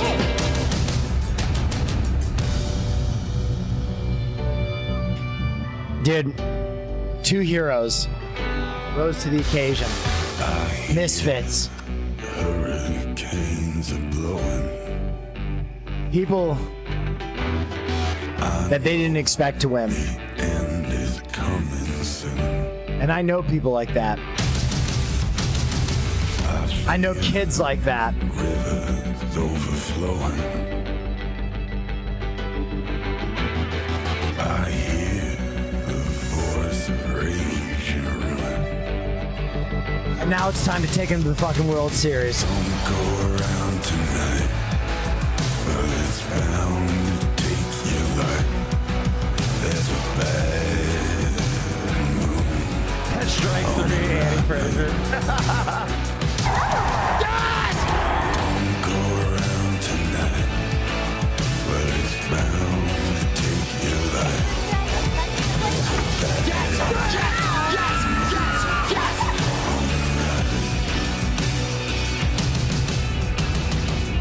Either these kids will go home or they will become champions. Honest to God, it was so good. There was one crash out in particular. I wish I could show you, chat. I think he may have been like in the World Series and lost, or like deep in the playoffs or some sort of thing. And the crash out was fucking legendary. This is like failing after 20 hours of effort. All right, back to politics. It's cop speak. Fuck, I love Will. But man. like, he's such a cop that he's just like, yeah, I'm tactically ascertaining this popular knapsack with many different locations. Who is this child that has dolls? Pablo Escobar. Yeah, it's I determine it's either one of two things. It's either your kid is an investment banker, yeah, or a 7-year-old crackhead. I love that he busts out the revolver. It's awesome. Yeah. The pillowcase revolver is pretty great. It's awesome because it's very uncomfortable. I feel like you just lay on it, the accidental discharge, you're done. Every part of it is actually quite brilliant. And shout out to whoever edited that and added the music. No notes. Flawless. He's so. I even sometimes think about this with Trump too. Like I wish they were just like always on camera and we just kind of lied to them and said that they were like in charge. Yeah. So they just kept doing the stuff that they were doing, but then they weren't actually in charge. Oh, you mean basically tell Eric Adams and Donald Trump, like, we'll just give you. Yeah, you're mayor, you're president, and then we just film them And this is all the Truman Show. time. Yeah. And then they can just like do the things that they're the best at, which is being hilarious and incredibly entertaining. Incredible. The problem is, chat. The problem with that, chat, is that this is what America wants. New York City wanted Eric Adams, and the United States of America wanted Donald Trump. Telegenic. When did you commit to this whole, like, when did you commit to this as a lifestyle? Streaming, I started doing it in 2018 when I was at the Young Turks. I was full time. Yeah. And I did it because I wanted to get better at off the cuff communication, because like everything that I had done thus far up until that point, I was really bad on camera. And I would write scripts, which was great because it shaped these arguments that I was making, and that was great, but it was all pre-scripted, and I was just very bad off script. I couldn't do free flow back and forth communication. Now I can't shut the fuck up. So obviously it worked, but... So you got good at riffing, basically. Yes, I wanted to get good at riffing, and I was like, if I play video games, I'm already playing Fortnite with my friends. They're all like journalists and podcasters and whatnot. If I can get good at like playing video games while also entertaining people, then like it would be much easier for me to go out and do public speaking and things like that. That was one of the reasons why I started it, because I was like, I want to max out on my time. I want to be more efficient because I'm already playing video games. Might as well strap a camera onto my PlayStation, start doing this thing. I wanted a place for myself, because I was working at the Young Turks, but I wanted something that wasn't under the shadow of my uncle. And I also understood the gaming space because I'm a gamer. I play video games. I love video games. And I knew that like the environment itself was very diverse, but there wasn't necessarily any like left-wing progressive voices in that space at the time. It was entirely dominated by neckbeards and were very right-wing, even though gamers broadly were not. Goddamn, but that's all they saw.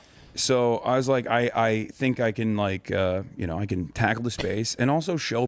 I think one of the things that people really underestimate is the idea of sadism as an impulse.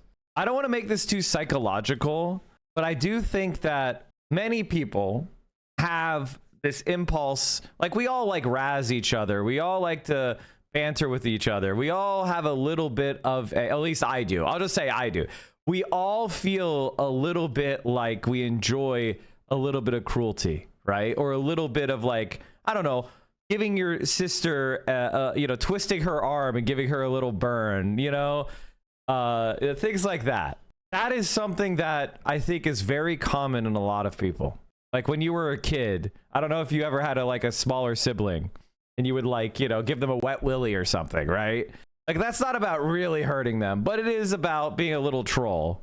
And I feel like that is an impulse that is in a lot of people, and they never were raised right, and they never learned to control their impulses, and they never learned to respect other people and learn empathy and learn like care.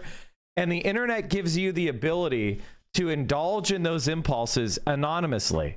So you don't get any social sanction for it, right? Nobody sees you doing that shit. So a lot of people, they use the internet to anonymously indulge in those impulses, and they give a feeling of power, that gives a feeling of control, that gives a feeling of sadistic glee. And I feel like that is the heart and the core of the appeal of Asmongold. Like that's really the appeal of Asmongold. The appeal of Asmongold is, let's be mean to these people together. My older brothers locked me in a garage a garbage can when I was 5. Yeah, that's not nice. That's fucked up. I never did anything like that to my younger siblings. What did he go mask off? He's basically spreading Nazi propaganda now. People that the memes about like, because back then there was this like, defining trait of like the social justice warrior, blue-haired, hysterical, all this stuff. The crying lady from the 2020 inauguration, Right. like they always point to that. Right. And I wanted to be like, look, like that's not what it's about. You don't have to be a woke scold to be a progressive person or a leftist. You don't have to be a joy kill to be a progressive person or a leftist. The thing I don't like about that framing too, by the way, and I was chatting about this with our producer before you even got here, is the framing behind justice being synonymous with being weak. Yeah. That to me is a misnomer as well, because it's like all of the great people that shaped my political views of the world, Malcolm X, Kareem Abdul-Jabbar, Muhammad Ali, they exhibited courage through strength. They were incredible. What are you? Does Hasan Minhaj talk about Gaza? Am I being out of pocket? Does he talk about Gaza? Does he talk about Israel's genocide? He doesn't have a Twitter as far as I know. Could someone link me him talking about it? The reason why I ask is because like now is the time to show your moral fortitude and strength and courage. Incredibly strong and chivalrous and kind and cared for the weak. There was nothing about them that was, hey, where's my inhaler? Yeah. They were there to protect others. So Yeah. like I don't know at what point did that happen in popular culture that justice and weakness and meekness became like it's covalent bonded to each other, but it was just never cynical. like that for me. It's just like a cynical framing in an effort to like vilify your opponents for caring, because like on the internet, I think like nihilism is almost seen as a Okay, as a can benefit. I this is actually a really important point, and this is why I hate radical liberals. This is my favorite Martin Luther King Jr. speech, and he was very good. But this is like my favorite number one One of the great quote. problems of history is that the concepts of love and power have usually been contrasted as opposites, polar opposites. So that love is identified with a resignation of power and power with a denial of love. Now we got to get this thing right. What is needed is a realization that power without love is reckless and abusive, and that love without power is sentimental and anemic. Power at its best.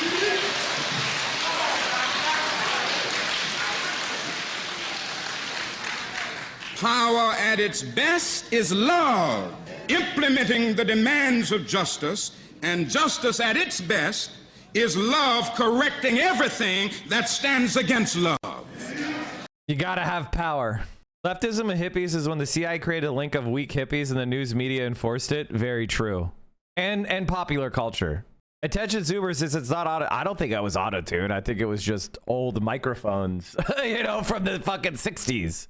When you're like, I'm edgy, I'm nihilistic, I don't really care about anything. Sure. Right? Like if you care about something, you lose. So I think that's the way that like these people were presented, because they care so much that they're like even getting emotional about it, right? They were able to like vilify people and like make them look foolish. And that's not the case. Like these people, regardless of how they look or how they sound, they actually care about something. Sure. That's why they're emotional. And many of them are going out there and in certain instances putting their bodies on the line. Like we go out to the ICE protests in LA, people are getting shot at. You know what I mean? You might be online and you might be like a edgelord online and present yourself as like this cool guy, but the reality is like those people that you made fun of, like they're out there, they're putting their bodies in front of cops. Sure. They're getting brutalized, they're getting shot, they're getting pepper sprayed and tear gassed and maced or arrested, and and they're facing consequences. And arrested, exactly. You're not doing any of that because there's nothing you stand for. People don't like seeing others with conviction, I think. Do people see what you're doing as, hey, he's gonna help me make sense of the news? Hey, he's somebody that I hang out with? Or just Hasan is someone I'm gonna argue with? I think all three at different points. But it's mostly, I think I help communicate how people are feeling about certain events, or I help them realize like that they're not alone in this feeling, especially if you're like living in the deep South and your worldview doesn't immediately match up with like everything that you see around you, and you're like, what are these guys saying? Like I don't really agree with this, and then they find this community, this space online, and they're like, oh, so there are a lot of people. Do you feel like the reason why people may see you and be like, I don't know what's going on here? Is it probably like look, this guy is on a new and nascent platform, Twitch. I don't know what this is. Yeah. And then he's talking about things to my kids. He's resonating with the youth on a new and nascent platform. So for me, I feel like people look at you almost like they're like a hostage negotiator outside of, like, you know, in those movies you have like Robert Duvall. It's like, what do you want, Hasan Piker? There's, you know, there's like a helicopter. That is how I feel sometimes. I feel like that. I mean, like I said, for the first couple of years of my career, when journalists would reach out to try to do profiles, I was like very worried about it. I was like, no, it's fine. I don't want this kind of attention. It's cool. Because like I wanted to grow at my own pace. But I mean, I think it was after the 2020 election where the cat's out of the bag at that point, you know? And now it's interesting. It's mostly not about my politics and just about the aesthetics of it all. Right. But I think that's just how it is. But I'm far from the first guy that looks like this, that talks about politics. Chris Cuomo's out there doing his thing at News Nation. I thought you were gonna bring up Kennedy's extremely handsome son. This is literally the only thing that shows up when you search Hasan Minhaj Gaza. Okay, you used AI search.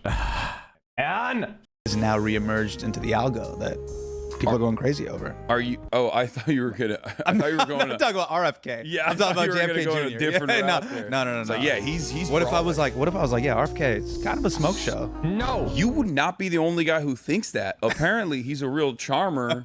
Sure. Allegedly. Anytime like there's a female reporter that writes about him, she's captivated by his stunned, pheromones. Apparently, a nuclear power plant in Western Europe had to shut down because a massive swarm of jellyfish got into its cooling water.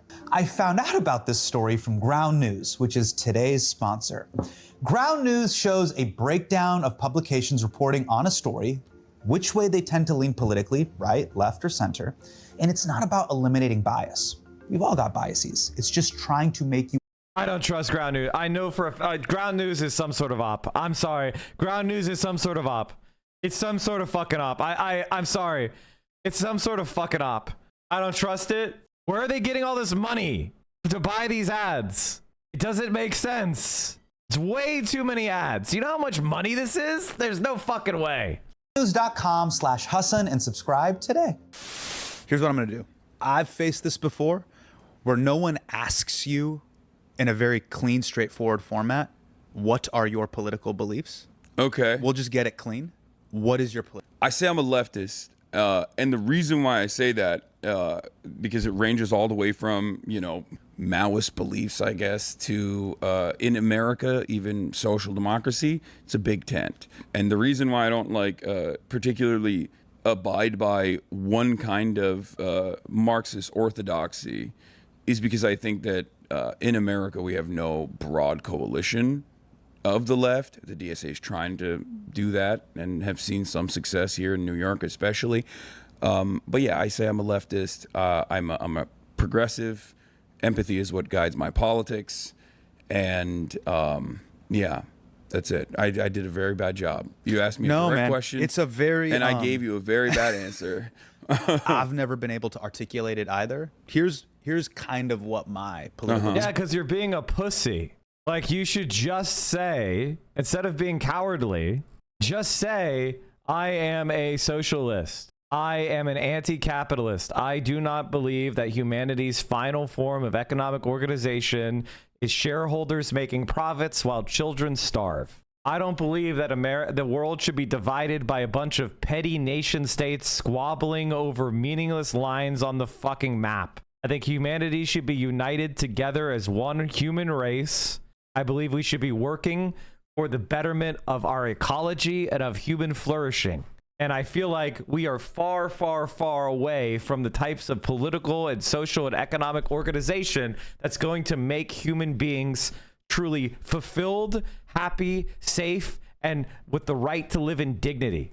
I think the current society that we're in sucks, and we need radical reform. And I have both short-term, medium-term, and long-term ambitions, goals, and dreams. And none of the way the world is, and none of what I see in the world today is the world I want to live in. Don't be so cowardly. Just say that you don't believe in the status quo. That's what people want. Position is. My basic POV is that all human beings have inalienable rights. Thank you. Buffet. You have been ahead of the curve on so many of these issues for so long. Increasing the minimum wage. Okay, so he does talk about it. Okay. I just wanted to make sure, Chad. I was like, I don't know if I've seen him talking about it. I wasn't trying to be like a huge shit. I was just curious. Every human being has divine goodness within them. Human beings are more than a P&L sheet or things that can generate profit for corporations or provide shareholder value. And I don't think you should kill people for money. That's pretty much it. And apparently that makes me either like a terrorist or a Cuban spy. Yeah, that makes sense. People try to put that into like a two-party political box, but that's really what it is. Yeah, well, it's neither party in the two-party that really represents that, because I think that is antithetical to capitalism in general. I would say broadly I am anti-capitalist. Like, that's not... I don't correct people when they say I'm any variant of leftist. I guess unless they say I'm an anarchist. I'm not an anarchist. That's it. But you're right. My politics are people first. One of the many reasons I like Hasan is the anarchist hate. Fuck, it's so great. We love an anti-anarchist king. And I think that we can genuinely improve society broadly if we were to, and I'll use like a liberal term here that people like, we would be able to maximize the potential of people that are in developing nations that have been subject to untold amounts of cruelty at the behest of super profits that we extract from the global south. I feel like a better future is possible. We live in an era where we have an abundance. Not to shouts out to Derek Thompson and Ezra Klein, but we have a surplus of food. Like, solving that problem is a matter of profit. Because if food production was no longer profitable, if we were just giving it for free to people that need it, then all of a sudden, that breaks the entire system. There's so many things that we could solve if we were just to be like, all right, well, let's just drop profit on this one. Let's not worry about making money on this one. How about we just have a little handshake deal here? Healthcare, housing. Like, I think these are solvable issues, and the only hurdle is that we have just simply not evolved away from this current organization of the economy. Man, I've always felt this, being a comedian and an artist. It's a very like woo-woo, human first disposition. So a lot of what you're saying resonates with me. I've been put under the progressive umbrella before, but I'd love to chat with you about what these ideas mean to you. So I'm gonna ask you about like 6 or 7 questions. Like, let's do it. Let's break it down. Okay. What's the issue with anarchists? I keep hearing they suck, and that's it. Okay, being serious for a second, anarchism fundamentally believes in a total social, political, and economic revolution happening in a decentralized manner, spontaneously, and all at once. And the problem is with no hierarchies. So the problem with it is it's not actually proven to be effective. And so it's kind of incoherent and doesn't really reckon with the way that state power interacts with left-wing movements and social movements. And it disdains the reality that history proceeds in stages. It's utopian, it's unscientific, and I know a lot of people are going to be mad when I say that. It doesn't mean that anarchists don't do a lot of really cool shit. They do. But the issue is it just doesn't seem to be effective at countering the state structures that capitalism has built to defend itself. And there isn't really any examples of anarchist praxis working, even in short and, except in the most limited and extremely short-lived periods. MIT report, 95% of generated AI pilots at companies are failing. Amazing. Hasan Piker, to you, what is socialism? Socialism is redefining and reorienting the classist politics that we currently have away from the capital owning class, owning both the means of production and virtually every facet of power. Here's how I would define socialism. Socialism is reorienting our economic system so that it serves the needs of those that work and abolishes the class of individuals that own things. It's about taking democracy and adding that to our economic system and abolishing the unjust hierarchies and abolishing the unjust position of the capital owning class. It is about a transition away from the logic of profit for economic decisions to maximizing human dignity and flourishing. Anarchists do more shit than most people who claim to be leftist. I agree with that 100,000%. My feeling about anarchists is more of an intellectual disagreement than one where I actually hate them. I don't. I just don't think that I just don't agree with them. I think that actually a lot of anarchists are incredibly based, and I like them, and I have a really soft spot for them, but I just don't agree with them on like what we should be doing. And redistributing it in a democratic fashion back to the largest class, the working class. How is socialism different than communism? Communism is supposed to be the end stage. It's like the final goal. It's like the final evolution, a stateless, moneyless, classless society. Yeah. I don't even necessarily agree with that. I feel like this is kind of anti-Marxist. Like, I've used this prescription before, but I've been thinking a lot about it. And I don't think stateless, moneyless, classless society is necessarily the end stage. I feel like Marx didn't have a prescription. I don't think we have the prescription. I think we are muddling through. Socialism is about that process. Communism is about the process of humanity transitioning from this dialectical materialist logic of haves and have-nots, exploited and exploiters, to a stage that eliminates that class divide. I don't know if that means that we're going to do things a certain type of way in a certain sequence. Sounds like revisionism to me. No, I'm just saying what Marx would say. A borderless society. We've never really had communism. I know people will just like jokingly sometimes say real communism has never been tried, but that literally has never existed. Communist parties have existed. Now you have modern iterations of that, like China, heavy state ownership, heavy state control over the entirety of commerce, a command economy. I know B is kind of a hot button issue, but this short video is insane. Hutch, Loserbox, Dylan Burns are being paid to do Zionist propaganda. I don't hate Bad Empanada. I don't care if I disagree with the way he treated Hasan over Matt Duss, or I don't care that I disagree with him about lying on like Bernie Sanders or whatever. I still think a lot of the stuff he does is good. I don't hate him. He may not even like me. Honestly, I don't think he's really interacted with me or my stream or my content. And I don't think he's done the same thing about Hasan either. He's only really seen us on other social media.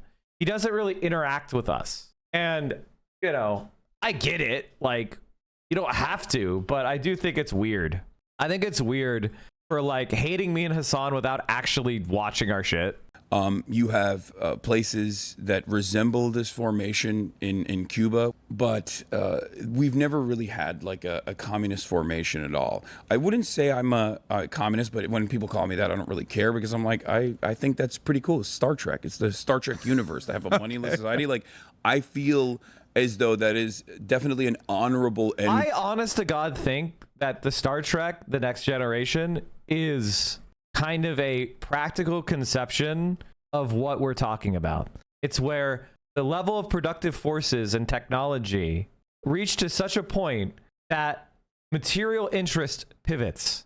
Like, I think that's honestly what we're aiming for. We're aiming for a point where we no longer organize ourselves around scarcity and resources, but that we have, and because that material abundance exists, it allows us to have moral abundance.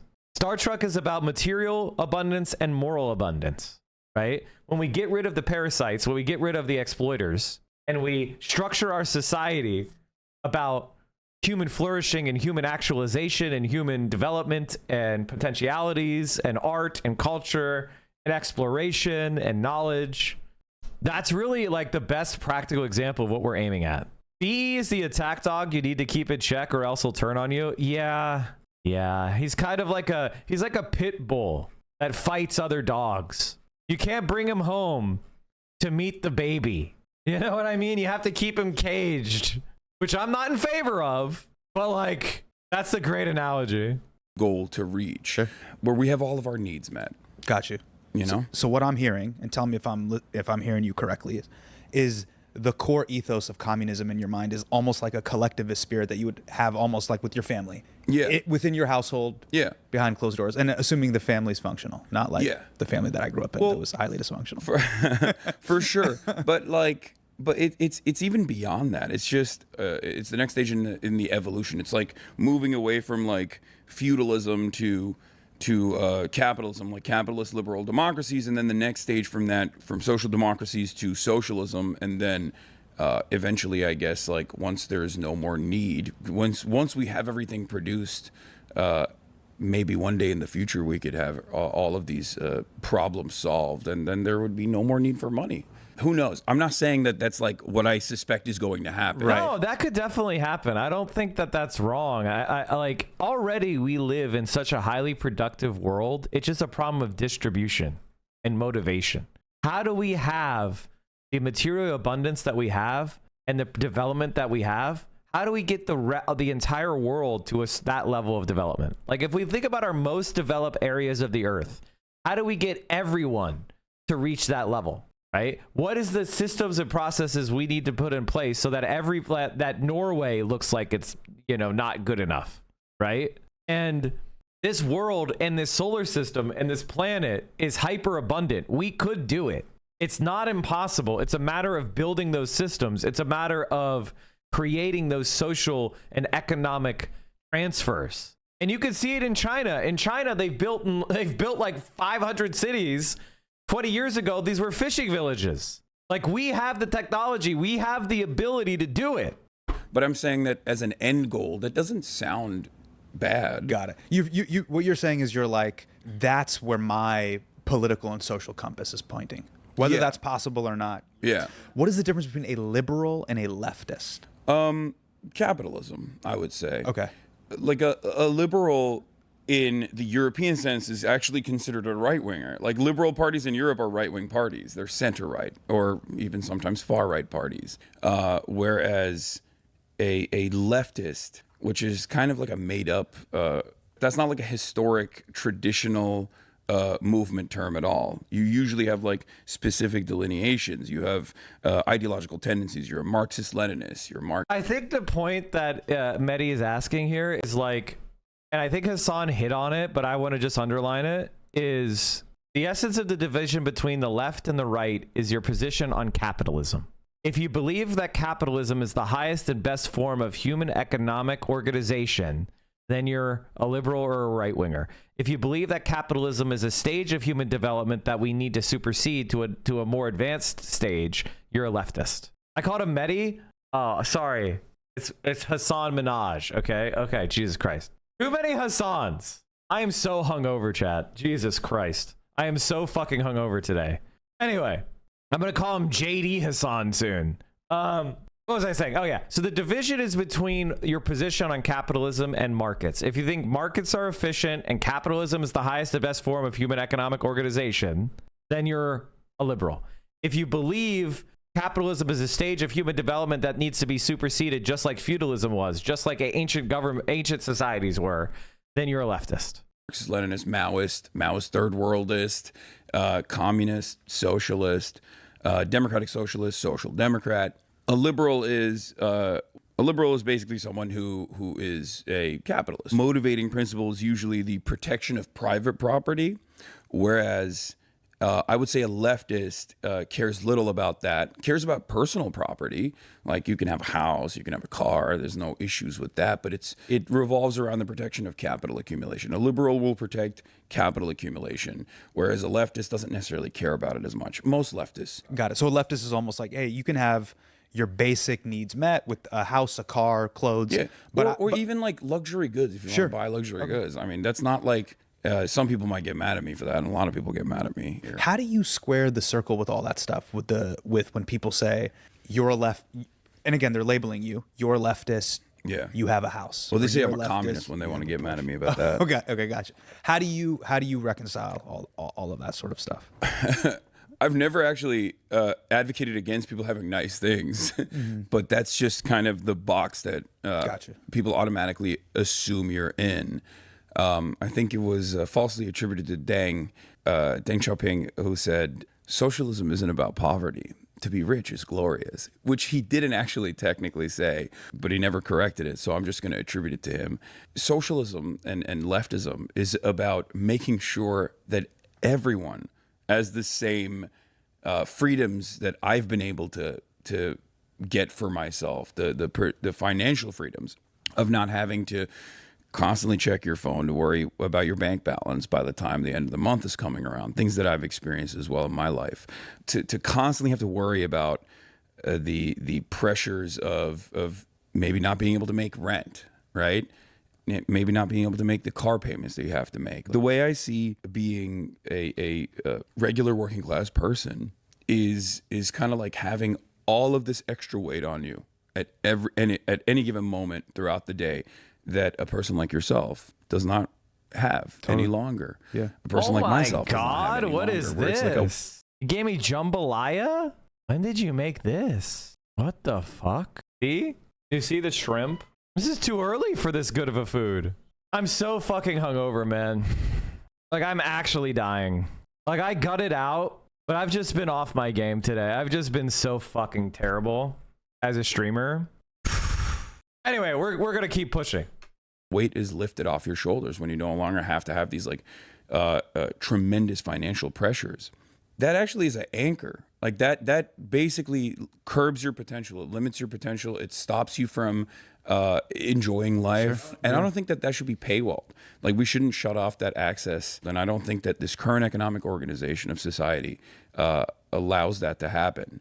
So my advocacy... Wait, white people can't have good food before 3 p.m. Do not feed them it. White people cannot have good food before 3 p.m. What the fuck? Revolves around everyone being able to have nice things or time to themselves or more autonomy. I like in their simple work breakfast, I will be honest. And it's not about like, oh, you don't get to have nice things at all. I'm going to take your toothbrush away. Yeah, and what you're talking about is like not only just the financial freedom, but like time freedom, mind freedom. We had a taste of it with COVID. Remember how when everyone kind of stopped and they're like, like, for the first time it was pencils down for the entire for the majority of kind of corporate America. There was like a little moment of that, and then the S&P 500 had to continue. And then no, there was too much. People had too much real estate, like commercial real estate that they bought. People have to get back to work. What are we doing? Yeah.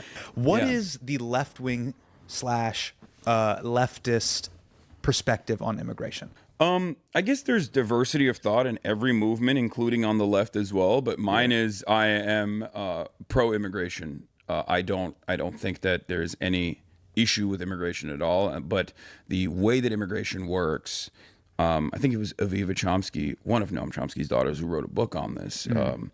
I think it was called Immigration, How, or Illegal. I'm butchering the name of the book, but she wrote a great book about this where she details the history of how like migration actually became a crime, and the reasons as to why it became a crime was to create a permanent second-class citizen in the United States, a permanent underclass, basically, that you can use and abuse and discard through this legal system, which was initially implemented under the second Bracero program during World War II, when we actually brought in Mexican migrant workers. And then Eisenhower turned around and engaged in a horrifying mass deportation operation, which was named after a slur. I'm not going to say the slur, but it was literally on the New York Times. Like, they wrote, Operation WB is the slur.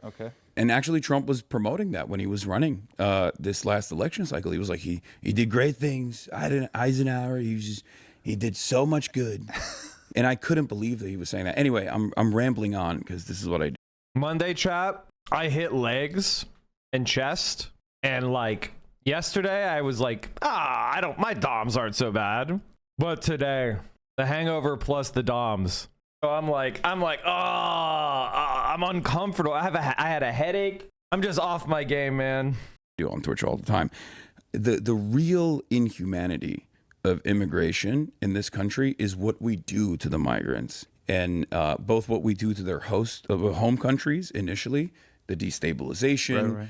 and also even climate change and its impact on like agricultural production in those places, the instability that we cause in the global south that create migration patterns into the United States of America. And then the cruelty never really stops, because the difference between a documented and undocumented non-citizen is documentation. It's just paperwork. Right. And also the luck of birth. Yeah, exactly. It's just like your what piece zip of code, soil yeah. you were lucky enough Yeah. to be born into. And so my argument is there's no like only finite amount of labor available, because it's something that consistently expands. Yeah. I like to make an argument for socialist policies from the perspective of selfishness, oftentimes, because I think that Americans like that. There are jobs for everyone. The notion that there's only a finite amount of jobs, and then like immigrants are going to come in and take those jobs, and then it's going to depress the wages. Yeah, that only happens if they are kept undocumented. Yeah. And the powerful forces in this country, capital owners, recognize that reality, which is why we play this weird game of dehumanizing undocumented immigrants. It's obviously racism that plays a big role here. 100%. But that racism is actually just simply a weapon that is wielded by capitalist forces in this country so that they can continue keeping these people undocumented. Because if they were documented, they would be able to, alongside the already existing naturalized or American-born labor force, go side by side and advocate for better workplace conditions. Right. Yeah. And that's the real problem here. Because having a consistently growing pool of undocumented migrant workers does have the capacity to depress wages for the documented labor force. The only way to actually drive up those wages is by unionizing, is by demanding higher wages. Sure. And they would have to have documentation and citizenship in order to have collective action, to participate in a union, to then have the leverage over their employer to negotiate a better wage. And they do that. Purdue is a notorious example of this. There was a bunch of poultry facilities. One of them is Purdue. And they would hire undocumented workers on purpose. They would put them in a trailer park next to the factory. And then when these undocumented workers would complain about back pay that they weren't getting or sexual harassment that were happening, they would just call ICE and deport them. And then next week, go back to the same exact places, find new undocumented workers to bring to the same trailer park to work at the factory. Like, it's built into the system. Yeah. That's precisely the reason why the punishment for factory owners for hiring undocumented workers knowingly is marginal. It's much cheaper for them in the long run to simply hire undocumented workers and then discard them like they're nothing when their use is done. You were talking about Noam Chomsky's daughter earlier. Was Chomsky a big political influence for you in his writing? For sure. Yeah. Have you seen Manufacturing Consent? Like, I've read it. I'm gonna play you a clip. But there's a documentary in the late '80s, early '90s. Oh, I think I've seen a piece of it where they talk about like it's very well drawn. There's like drawings. There's drawings. There's archival. Yeah, This is yeah, great. yeah. Okay, so this is my favorite. So if shout out to Noam Chomsky, one of the goats. Yeah. He was super influential for me as well. I'm gonna play you a clip. Okay. This is one of my favorite clips from Manufacturing Consent. Chomsky is an anarchist. I like the Manufacturing Consent because I think it's a very good explication of the theory. But I'm kind of sussy on Chomsky. Documentary. So this is Noam Chomsky dunking on a very young David Frum. We should be responsible for our own actions primarily. Because your method is not only to ignore the corpses created by them, but also to ignore corpses that are created by neither side, but which are irrelevant to your ideological That's agenda. totally untrue. Well, let me give you an example. One of your own causes that you take very seriously is the cause of the Palestinians. And a Palestinian corpse weighs very heavily on your conscience. And yet a Kurdish corpse does not. That's not true at all. I've been involved in Kurdish support groups for years. That's absolutely true. That's absolutely false. I mean, just ask the Kurdish, ask the people who are involved in, I mean, you know, they come to me, I sign their petitions and so on and so forth. In fact, if you look at the things we've written, I mean, let's take a look. I mean, I'm not Amnesty International. I can't do everything. I'm a single person. But if you read, say, take a look, say, at the book that Edward Herman and I wrote on this topic. Killed it. In it, we discuss three kinds of atrocities. What we called benign bloodbaths, which nobody cares about, constructive bloodbaths, which are the ones we like, and nefarious bloodbaths, which are the ones that the bad guys do. The principle that I think we ought to follow is not the one that you stated. You know, it's a very simple ethical point. You're responsible for the predictable consequences of your actions. You're not responsible for the predictable consequences of somebody else's action. The most important thing for me and for you is to think about the consequences of your action. What can you affect? It's a fire Chomsky clip. Yeah. It's a good clip. Dave, I can't believe David Frum is still working. So for those of you watching, this is a young David Frum. Fucking Canadian, who, fun too. fact, is one of the authors of George W. Bush's The Axis of Evil speech. Yeah. States like these and their terrorist allies constitute Mike, stop an bagging on axis of evil. anarchists. Part of being part of a social group is to realize that there's going to be a little bit of banter, there's going to be a little bit of rivalry, there's going to be a little bit of fun. You got to get socially aware. I need to socialize you. I need to socialize you into being normal. When people make fun of social democrats, do you see me getting mad? No, I think it's funny because they're right. When you see people making fun of all tendencies, you should laugh. Arming to threaten the peace of the world. We will develop and deploy effective missile defenses to protect America and our allies from sudden attack. It is funny for David Frum to hit the "you don't care about the Kurds" because, one, Kurdish militia movements in the region have an honorable goal that I also agree with, Kurdish emancipation, even though I'm Turkish. Okay, don't come at me. They are also propped up by the American state. Of course. And ironically enough, Chomsky has written extensively on this, where he will routinely criticize America for arming the Kurdish militias and basically dangle emancipation or statehood in front of them. A 35 million ethnic group with no nation state in the region, you know, bits and pieces in every country, including Turkey. America will just dangle statehood in front of them to basically use and abuse them, to just like wield them as a weapon in the region for destabilization, and then we'll let the Turks roll over them every single time. And Noam Chomsky has written extensively on it.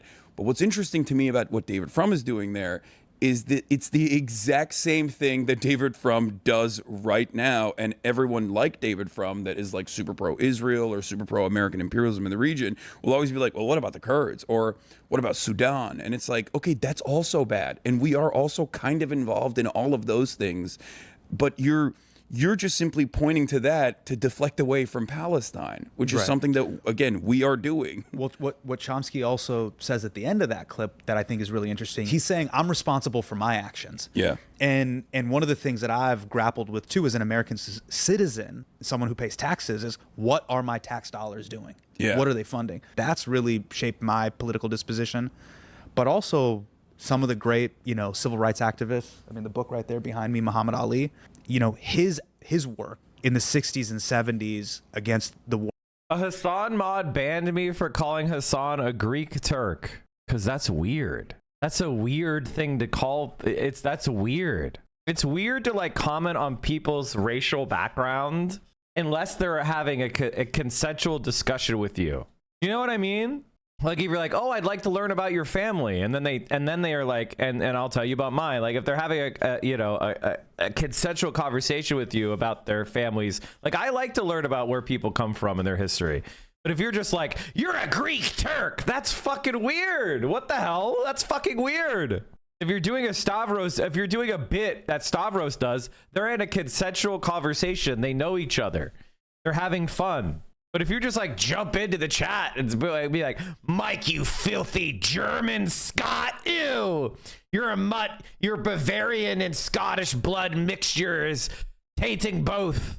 It's like, what the fuck? War in Vietnam also shaped my whole position on both individual violence and state-sanctioned violence. Yeah. I don't know how you feel about it. For me, in regards to violence, I've just never been able to be pro-violence. Yeah. What is he talking about? Liberalism is so funny because it's like, yeah, man, there's only been like 1,500 people shot dead on the street this year by cops. And, we are committing a genocide against 2 million people, and we have 1.5 million people under arms, and we carry 2,000 nuclear weapons, and we have 13 aircraft carrier battle groups. And we spend $1 trillion on the military, but I just never could like advocate violence. We only have 800 foreign military bases. Why are you lefties like always talking so much about violence? Anyway, everyone stand for the flag. The 5 F-15s are doing a flyover of the Super Bowl, and then a B-2 is going to go vertical. What would you label adventurism? Adventurism is like the acts. It's a propaganda of the deed. It's an individual or a small group of people that make individual acts of violence for propagandistic purposes, but not connected to a greater strategic purpose. So like the guy who went and shot up a bunch of Israeli embassy workers, that was adventurism because he decided to do that because of his own moral convictions. It wasn't part of some sort of like long-term collective, group that was trying to achieve some sort of outcome. It was a guy who was just so disgusted with Israel that he went and killed some Israeli diplomats. And that's not going to achieve anything in the long term. We have to move and work collectively, not just make individual spasms of individual violence. Is it propaganda of the deed an anarchist concept originally? And here's the thing about propaganda of the deed. I don't think the anarchists are completely wrong. I think that there is a consciousness raising element. I think there is a kind of like bursting of the bubble of impunity.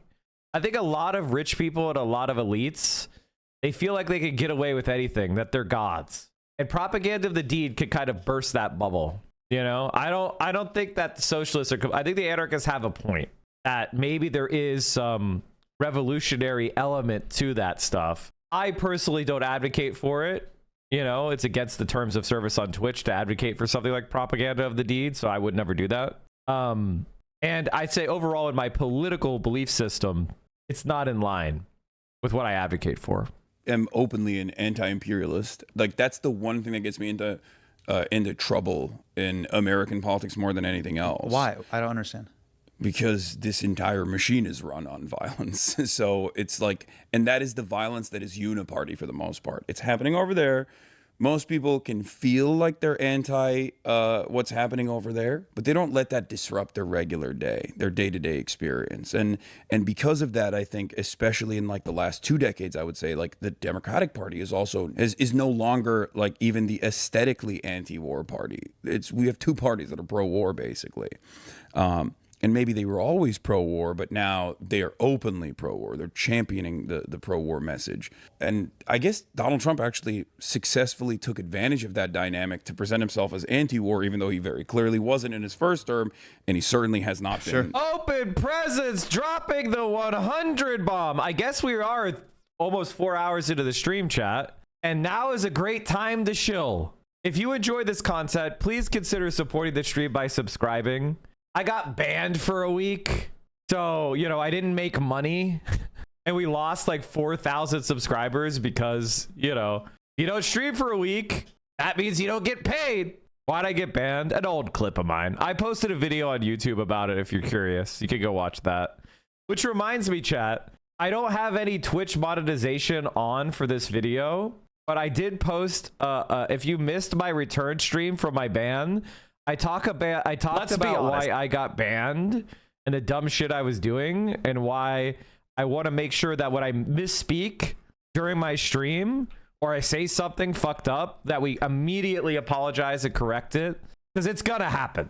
But if you want to watch like why I got banned and what I think about it, you can go check this video out. I posted it yesterday.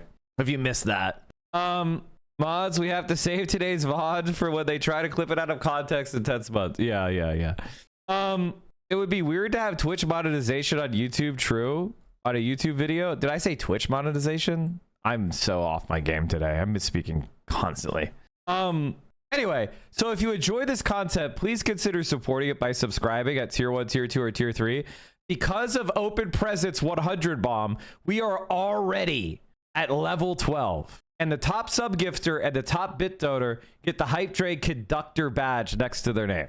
So if you enjoy this content for as little as 200 bits, a sub, a resub, a prime sub, or converting a prime sub to a tier 1 during the Hype Train, you can get access to the emotes. And if you're the top bit donor or the top sub gifter, you get the golden Hype Train next to your name and you get to keep it. Wow. So please consider supporting the stream. It helps. What's my channel name on YouTube? Mike from PA. I linked the video here. You can check the video out here. Your bank is like 1/4 as bad as PewDiePie bridge N-word. What? 1/4? I don't think I've done anything anywhere near PewDiePie's N-word. I don't think I've done anything near that so far, right? But you said like no violence whatsoever. I'm not a violent person. I abhor violence. I think violence. Thank you everybody for all the sub gifties something that and we the must resubs. eradicate in its entirety.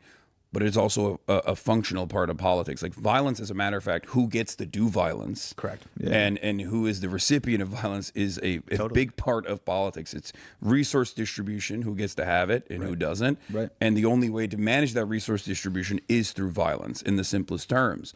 So the reason why I said it gets me into a lot of trouble is because like a big part of what I do also revolves around contextualizing the violence of militancy against imperialism, militancy against state actors. And I think that is what Americans can't stand to hear. Right. Especially, I guess, like, no matter how white I look, no matter how bro-y I look, at least. They talk about Intifada glowingly. They support Hamas, a genocidal terrorist group with American blood on their hands. That's Israel. Israel kills more Americans than Hamas does. It is a fallacy to pretend, oh, we can't criticize the government of Israel. That is not the issue here. These people know that. They just lie constantly. At least the nickname fits. Piker. They hear the name Hasan and they go, "Oh, you." I know that's you that's really where like you f***ed up, bro. Yeah. You should have gone by Harry, Henry, because you got a Henry Cavill look. I could just I thought I could just been like, my name's Hank. Yeah, I'm from Kansas. You f***ed up with the Hasan. Yeah, beautiful name, but my grandfather always used to say like, "Don't tell people you're Muslim." Oh yeah. What are you doing? What are you doing? He's like, because it was like post 9/11. He's like, yeah, because my middle name is Doan, but it's a letter that doesn't exist in the English language. It's a G. It's a silent G. Yeah. So it's my middle name is Dogan, like in official, paperwork. Sure. So he's like, just use Dogan. Say Dogan Piker. That sounds Irish. Yeah. I could have just been Dogan Piker. Yeah. If you've listened to HM, that's such a bummer, man. Like, I know they're laughing, but like, God, dude.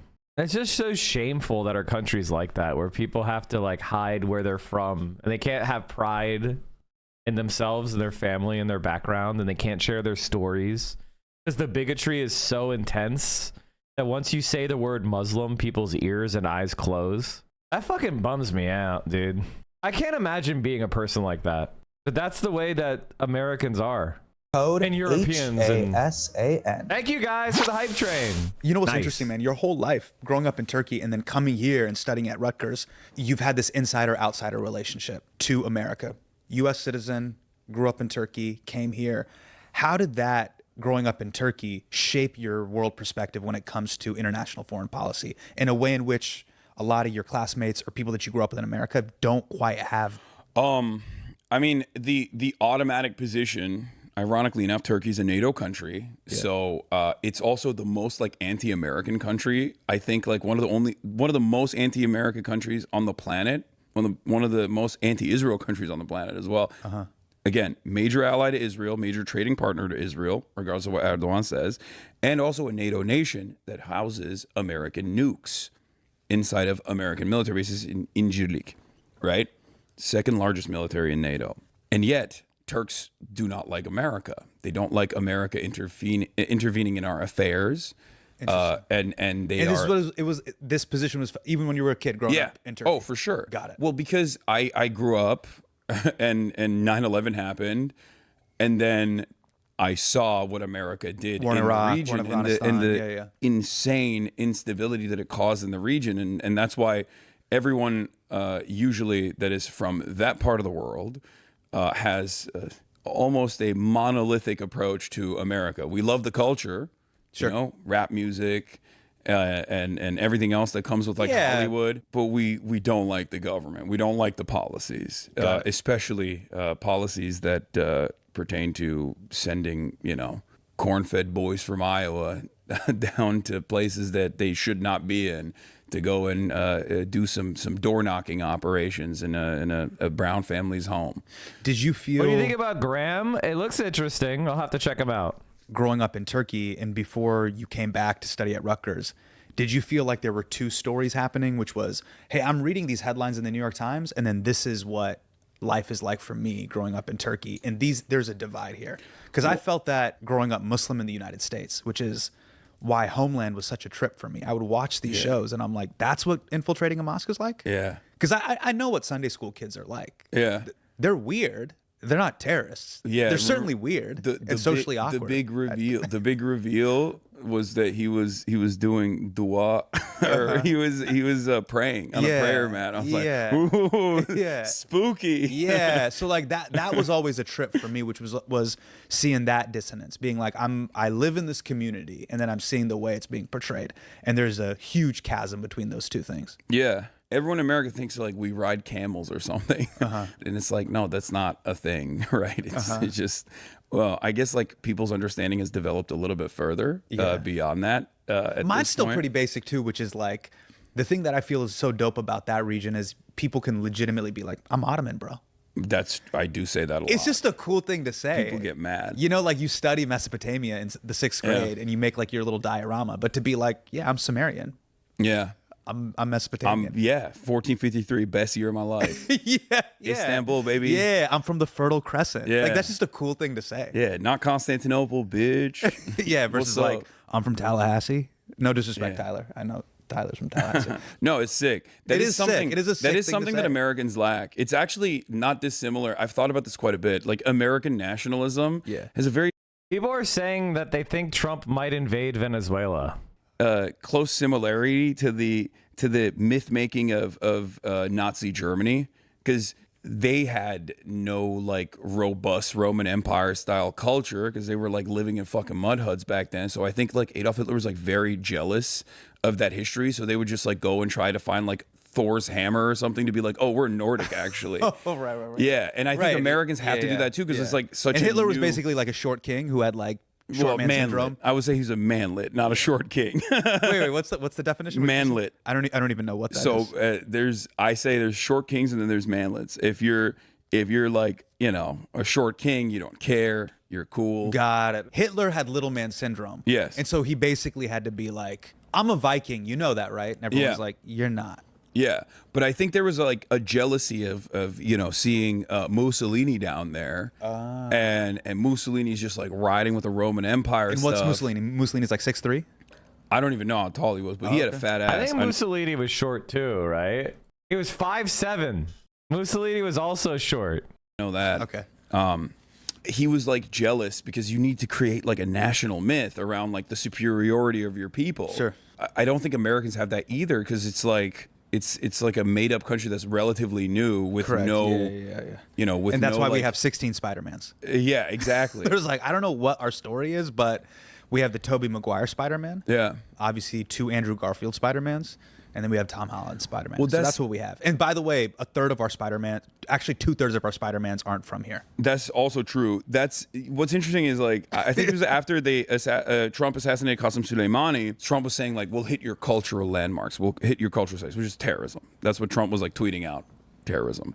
And the Iranian response was something along the lines of like, we want to hit your cultural land sites, but Americans have none.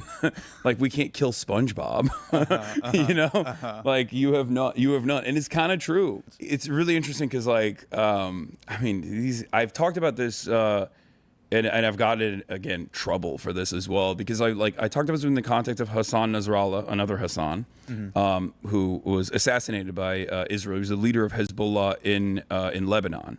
The general secretary of Lebanon, and he was a very important figure for Lebanese politics. I mean, he's considered a terrorist by the American State Department, of course. I talked about how like well-read he is, because he is. Like these guys, they wear the beard, they wear the clothes, but like he was an incredibly well-read individual who, on many occasions, had talked about like. Well, see, the thing is, guys, the reason why right-wingers don't want to have you treat your enemies like personal, like human beings with like real emotions and motivations and grievances is because they want to dehumanize them into animals so that you don't even consider them people.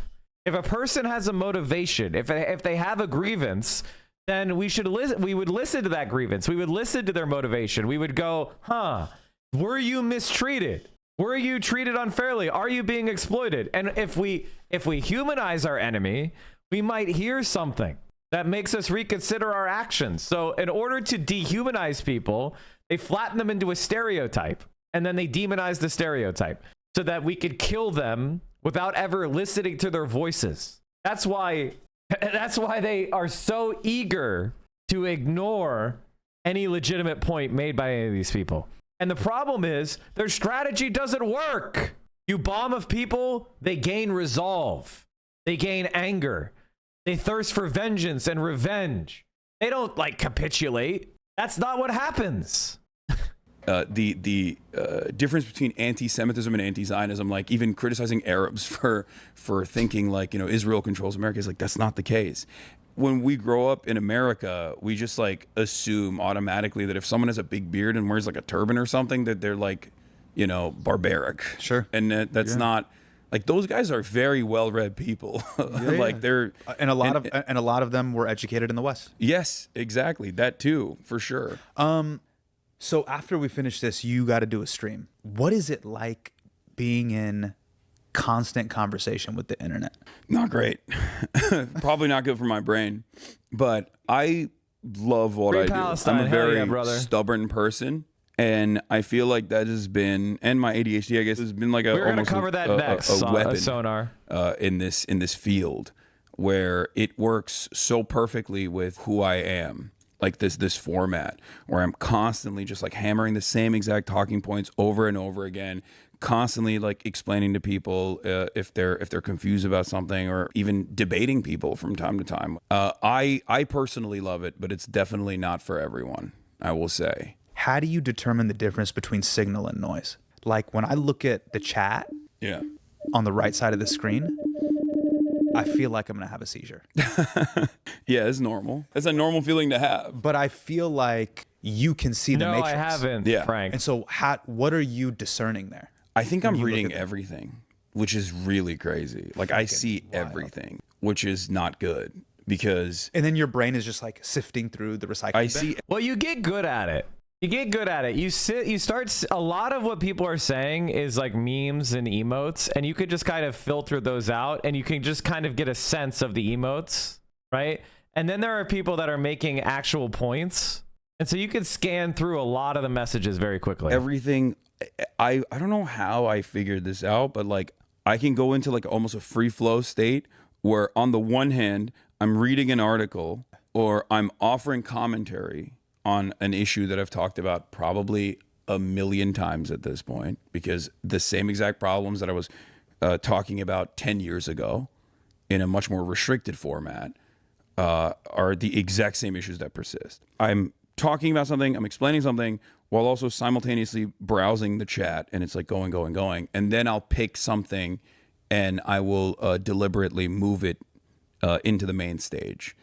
We call it like bringing someone into the public square in the chat, where I will use that as a jump off point to like either use it as like you'll take that comment and you'll put it in the main screen and you're like, let's just break this down for a little bit.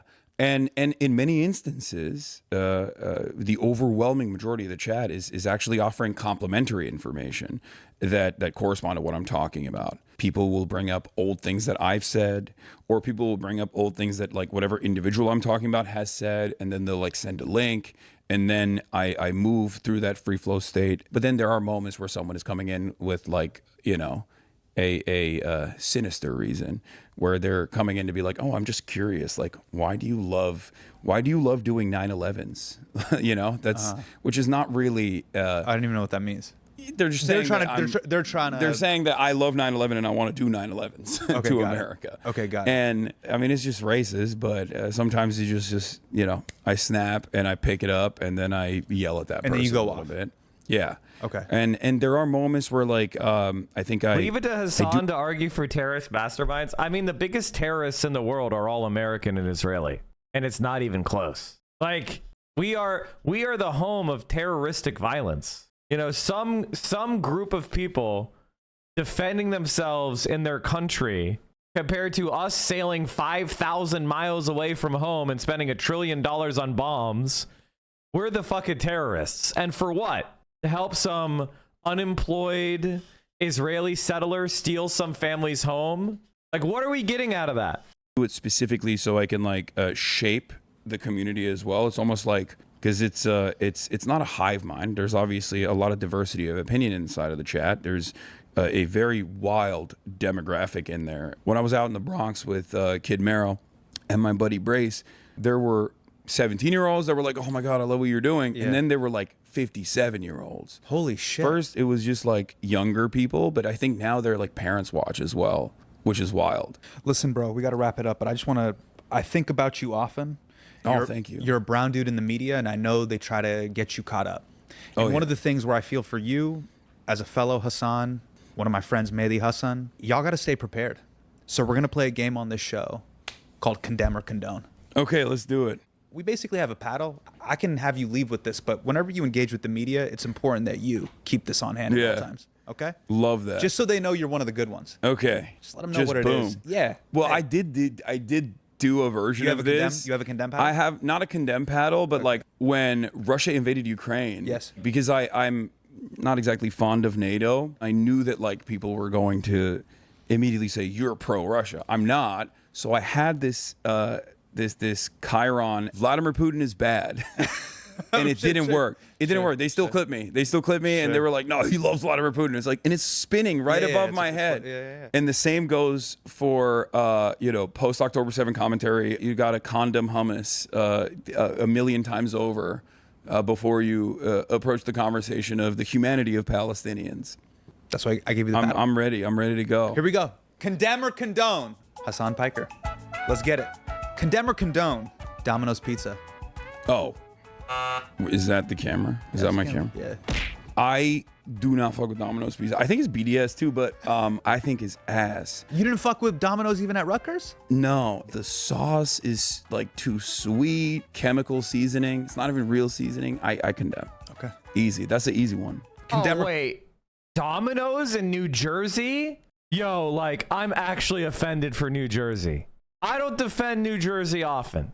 But if there's one thing I'll defend, it's New Jersey pizza. Okay? Do you know how many pizzerias there are in New Jersey? Do you know how much good, solid Italian-American joints there are? Domino's! Condone Luigi Mangione. Ooh. Oh my God! You can't ask us that! You can't ask me that!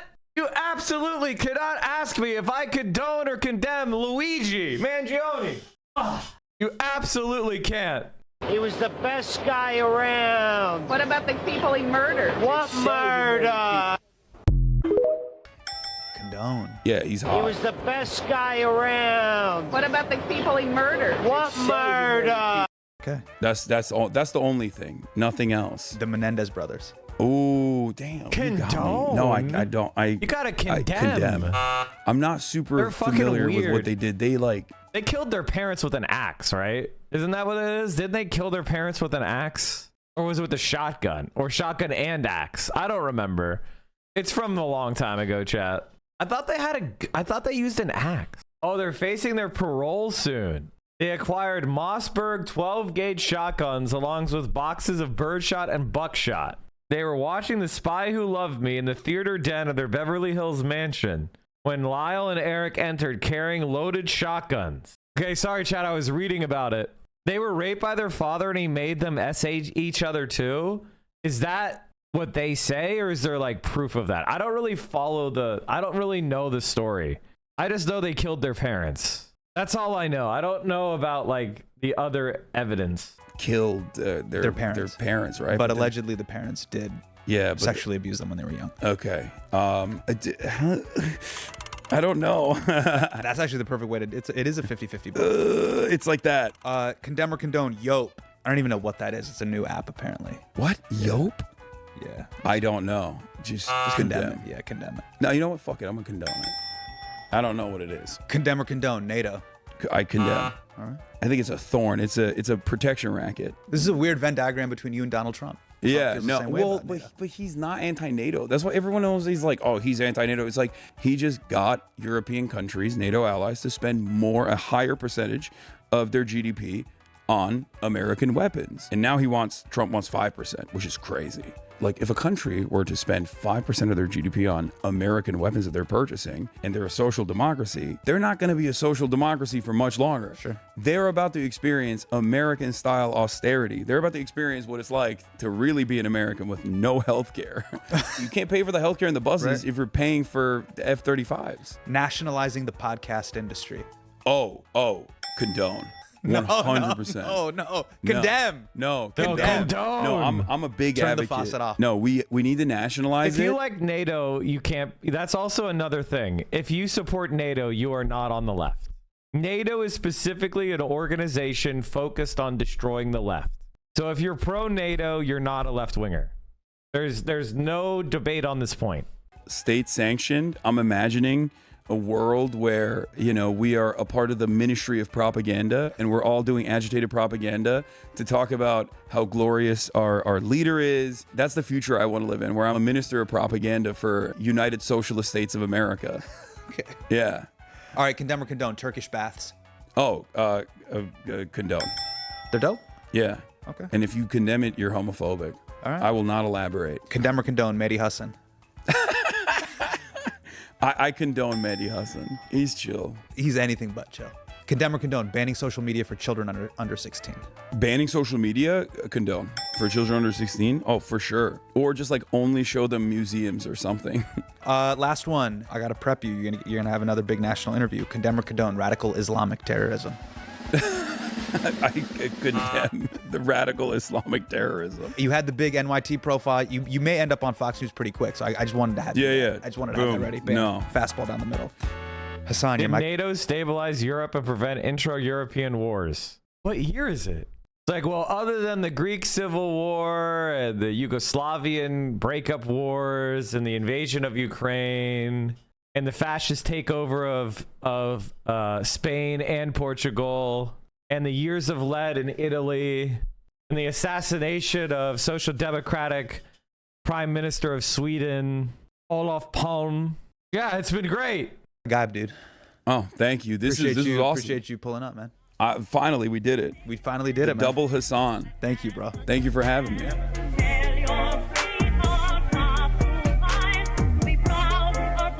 Can we get some negative 20Ks in the chat? Can we get some negative 20Ks in the chat? Hasan buying more positive press, spending another 20K, negative 20K. Paid actor Hasan. Hey, it's me, Hasan. I am here to panhandle. Not for money, for subscribers. Apparently, 70% of you guys won't commit to me. You want to kick it and listen weekly, but you can't admit that we like each other? Just admit it, we're vibing. Okay, chat. That was pretty chill. That was pretty chill. Okay.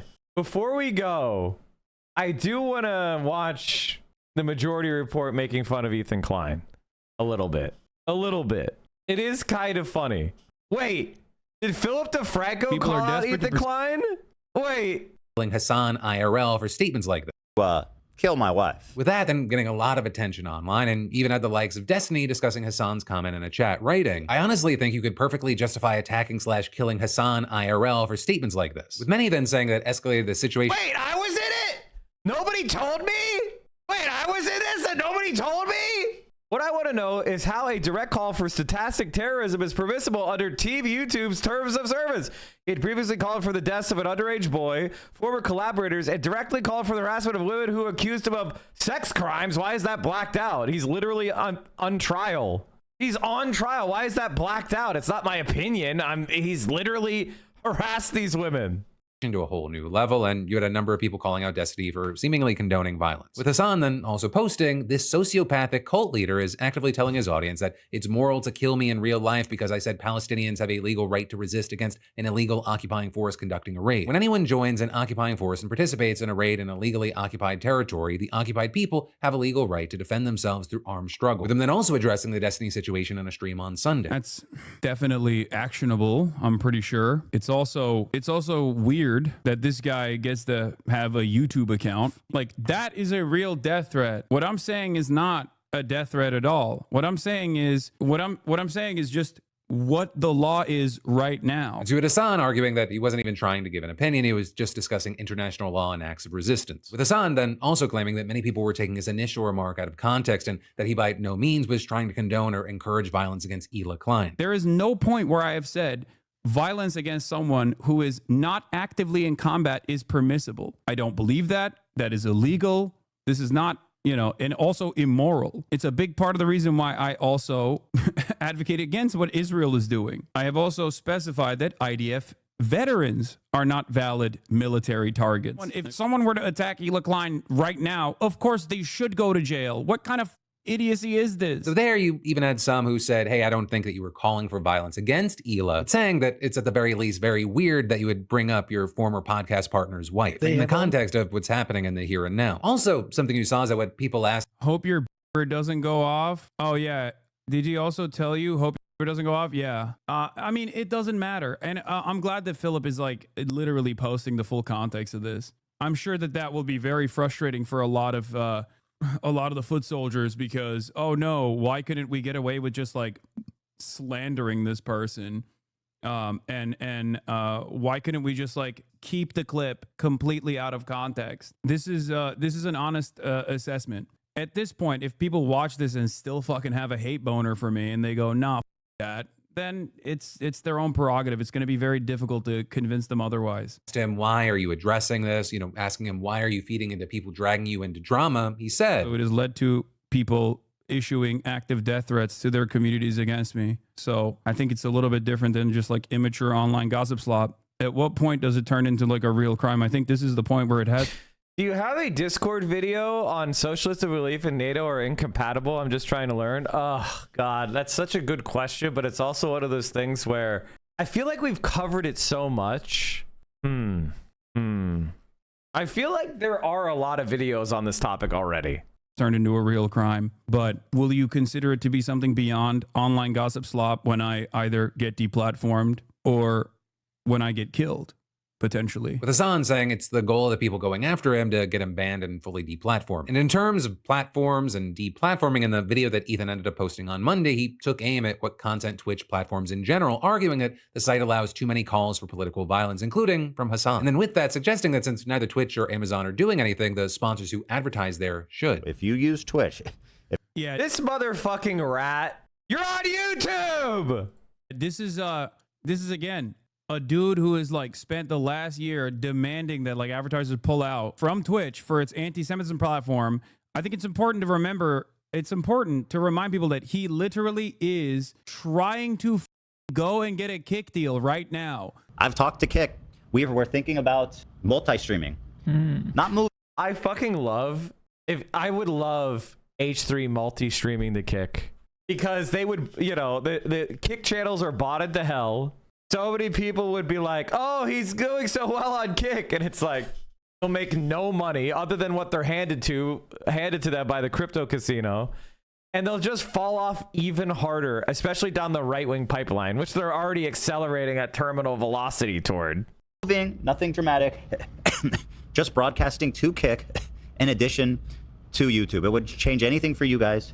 It's simply a multi-streaming thing. Because I think this competition at this point, it's hard. You can't ignore it anymore because it's coming so big. And now with Mr. Beast there, it's a thing, right? And the competition is important. YouTube and Twitch. At live.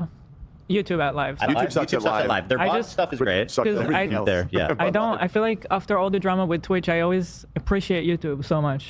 A platform that this past week was in the news again because a bunch of French Kick streamers actually ended up torturing someone. The coughs.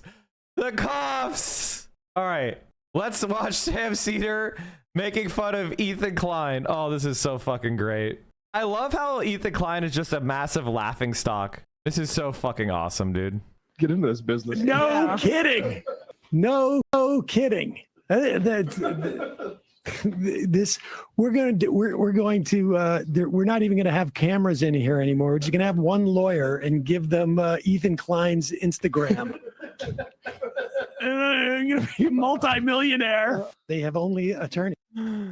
So basically implying that he could sue Ethan Klein and make a decent chunk of change off of it. Yeah, 100%. Because of how often Ethan, talks about them and responds to them and all that shit. Let's take a look here at what Ethan says in response, of course, on Instagram stories. No kidding. Have you seen Sam's recent take on starting a new party? I mean, my personal opinion is I don't think Sam Seder knows how you get on the ballot as a Democrat, let alone what it would take to start a new party. And again, starting a new party requires you to have major political leaders and movements behind it. We don't have that yet.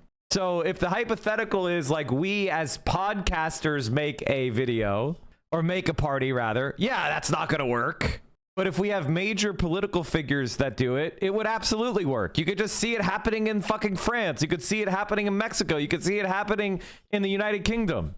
Like, it's not something that's not being done. Ethan says, hey, Sam, who retweeted this? If you think I'm defaming you, then sue me. Although I've seen the coward you've turned into, so that won't happen. Ask Matt, how many civilians were killed by the IDF on October 7th on air? By the way, we don't know, Ethan, because they won't let us investigate. They didn't investigate the cause of death for all the people who died on October 7th. They destroyed all the evidence as quickly as they could. They prevented it from being investigated. We don't know how many Israeli civilians were killed by Israeli forces and how many were killed by Hamas because you wouldn't allow the investigation to take place. You literally buried the cars at the Nova Festival. And he's referring to this tweet here, which the Majority Report account apparently reposted from that dude Lee Carter. I'm sure they didn't know anything about Lee Carter. They probably just assumed it was a random tweet. But it says small arms don't do that kind of damage to vehicles. How many were killed by the IDF on October 7th? So it's a pretty innocuous tweet. It's not even like that intense of a tweet.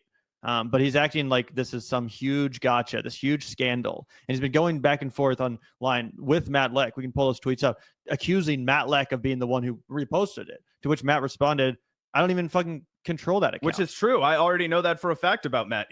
I know the name of I'm not going to say, but I know there's another person that works for the Majority Report that handles that because we've reached out to Matt in the past and he'd be like, oh no, that wasn't me. I wouldn't have done that. But like, you know what I mean? He's not going to throw his boy under the fucking rug, under the bus right now. You know what I'm saying? He's not going to be that kind of a guy and be like, blame this asshole instead of me. But It is totally a lie what Ethan said right there. Either way, as I said, Ethan has also been attacking Matt Leck because of this stupid retweet, as you said, or as he said. Matt Leck is 100% the person who wrote that. I know because I DM'd Sam to ask why the fuck he would post something so insane. He explained it was Matt and made the bitch delete the tweet. This dude was accusing the IDF of killing the most civilians on October 7th.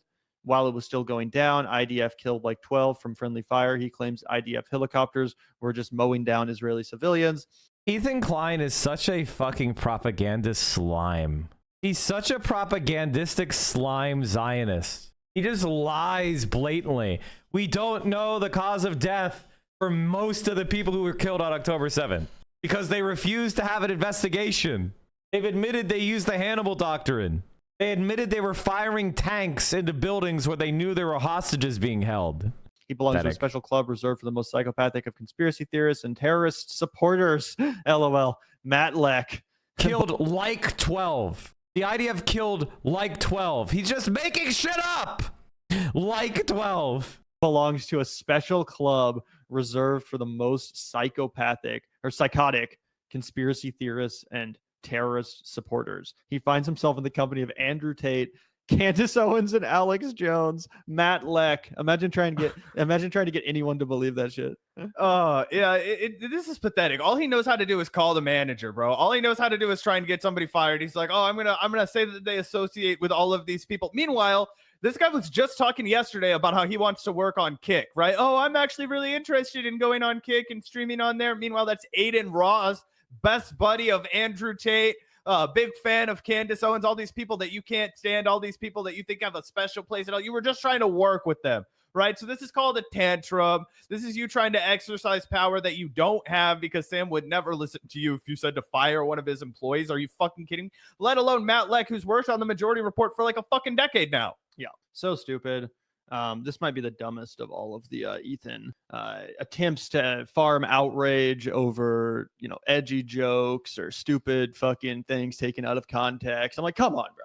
Come on. You're going to act like this dumbass retweet is somehow like, scandalous or offensive. It's not. Yeah, and he's desperate for Sam to sue him. He would love that. He wants a legal battle. He wants something to draw attention back to his shitty failing. But no one gives a fuck. It's boring. Like, it's fucking boring. Nobody gives a fuck when I talk about it either, because it's fucking boring. The H3 podcast has lost 280,000 subscribers. I'm sorry, 280,000 subscribers. And 75% of its monthly viewership over the past 2 years. The show is now testing uploading pre-recorded episodes as revenue has fallen. He's dropped another 10,000 since I last checked. Monthly gained views for the H3 podcasts. Oh my God. The channel is fucking dead. Ethan Klein changed his title on new H3 podcast for a third time as episode struggles to pass 200,000 views. Hasan Piker put my family in danger. I need your help. The title references Hasan citing that violence against Israeli soldiers in the West Bank is legal under international law. Live stream because nobody's watching it anymore. Matt, who retweeted this. Yeah, literally the fucking social media guy. Matt is the audio producer and the fucking showrunner, okay? Yeah, I don't tweet from that account. Yeah, I know for sure he doesn't tweet from that account. But the reality is that he's just desperate for engagement. He can't farm enough engagement from Hasan anymore. He can't farm enough engagement with his battles that he's doing with all of the people who he's calling anti-Semites and all this shit. It's over for him. So now he has to come up with a new beef. He has to try and create controversy with the Majority Report again. But if we play this clip right here, Gavin, I think we're going to really reveal what's going on. So I saw this the other day and I was like, uh-oh, I have two big theories about it. But I assure you, trust the plan. And also, we're at the point where we all need a change. So like, although you might not like it, you have to trust that in the long run, this is better, because otherwise, the show, we were getting burned out, right? So it is a necessity, which is what I've said. That's when I make all these big changes in my career. They've been from a place of necessity. And people always, I'm not looking at the chat, so I don't know how upset people are. And for context, he's telling his Reddit is an open revolt. It's so funny. Oh, give me that link. Let me see the link. Let me see the link. I was gonna pull it up, then I forgot. The coughs, the nonstop coughs. Hold on, let me scroll. It's just like, what could he even say at this point? What could you even say about this? Apparently, Kick has this emote, and they spamming this in Aiden's chat. Gotta love free speech platforms. Oh, I guess this guy's account got deleted, huh? I've had enough with Hasan and his fucking good squad. No matter where you stand in Israel-Palestine, how could you target someone like Klein Gila? She's generous, kind, caring, an amazing wife, mother, and boss, and she hasn't harmed anyone, so go fuck yourself. She literally told about how she kidnapped some guy out of his house in the West Bank. We are reaching the point where I feel like we're censoring Ethan too much. The original draw of H3 for the BA was hearing Ethan and Gila's takes and responses. I don't say this in a hateful way, but I feel like the crew is now running the show more than Ethan, or at least that's the way it's starting to feel on screen, and it's off-putting. Myself and many others watched the show specifically for Ethan. We already have the button for slip-ups. We should be editing down everything Ethan says on important topics.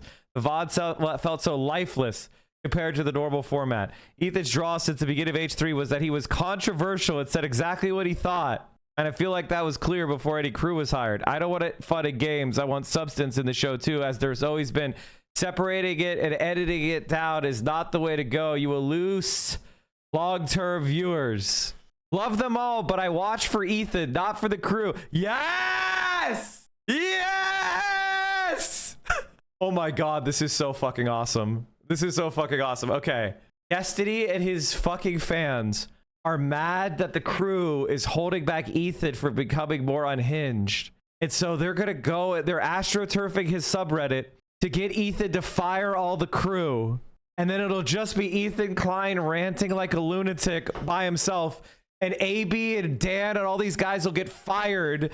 So after they were servile little dogs and pathetic genocide supporters, they'll get fired. They'll get fired anyway. Holy shit.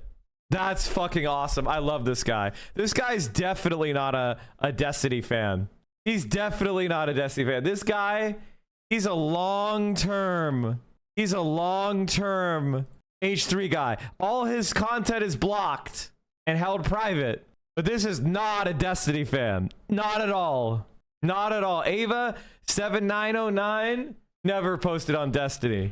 Ethan Klein willingly submitted to Destiny's hand up as Zeta's puppet mode enabled. Yeah, it's fucking awesome. I love this, dude. This is fucking awesome. Ooh, a new post? New account created? Less than 12 months ago? Oh. Hasan reports to Ethan calling him radical. Notes that his response is word for word what Tim Pool, who turned out to be paid by Russia, says every time he talks about Ukraine. LOL. I fucking love this, dude. I fucking love it. Destiny, thank you, man. Thank you for being such a vile piece of shit scumbag. And it's so obvious what you're doing. Yeah. Fire the crew, Ethan. Fire the crew. They're holding you back. That's what's killing the show. Fire Dan. Fire AB. Yeah. That's what's holding it back. You cannot expect everyone to be okay with the changes being made. I think it's perfectly fine people are upset with the changes, and it was a inevitable outcome given past statements. Just a few weeks ago, Ethan was talking about adding another show to increase watch time. Now we are going to 2 shows a week plus members and decreasing the length of these 2 shows down from 3.5 to 1.52. Going from 10.5 hours of content a week to 4 hours is a very big change. It was said that we would still be getting the same amount of content after things take effect, but I personally don't see that being the case.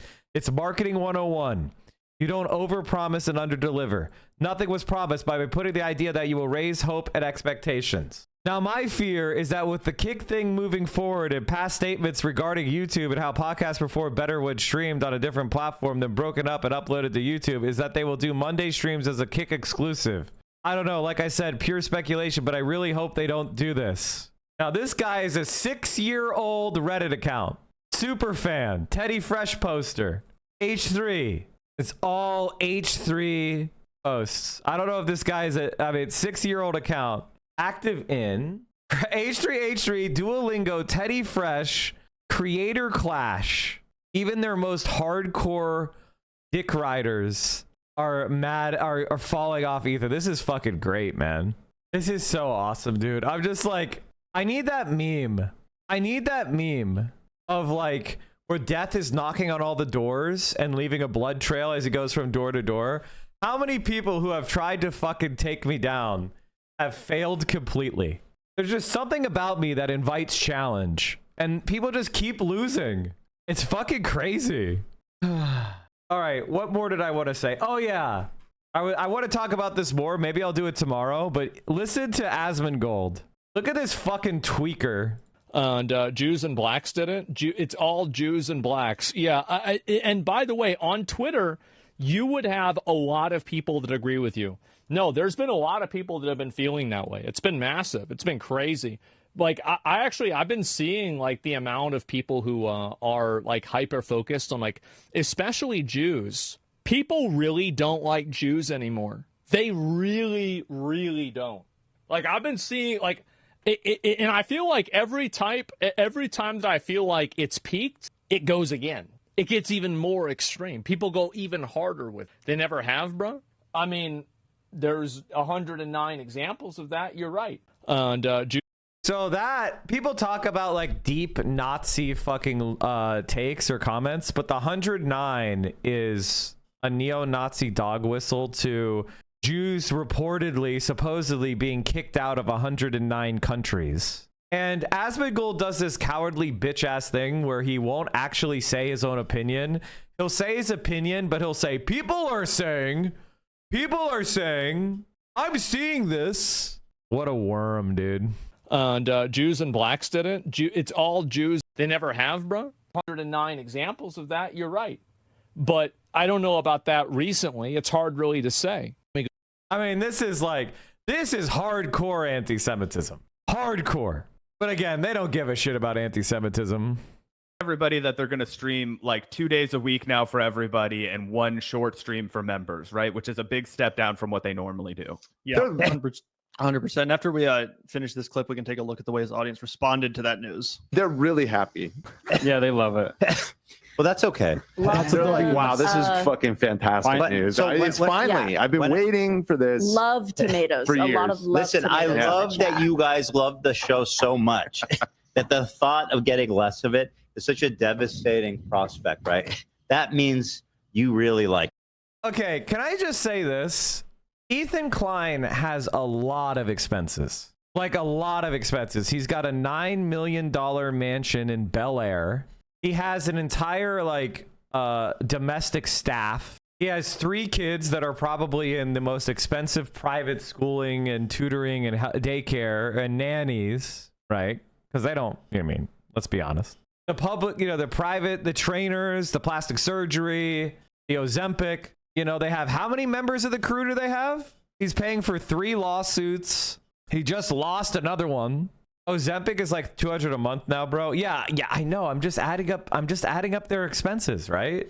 And they have Teddy Fresh, which is completely dying out. So there's probably manufacturing relationships. They have storage. They have employees. They have designers. They have website. No, excuse me. And if you look at Teddy Fresh on TikTok, when I say dead, it's fucking dead. 125 likes, no comments are turned off. They are paying for TikTok to boost their shit. They have comments are turned off. Comments are turned off. 200,000 views on this, 200 likes. 0.1% like ratio. I've never seen something that low. Comments are off. When's the last time they had comments on? My name is Pink and I'm really glad to meet you. You're recommended to me.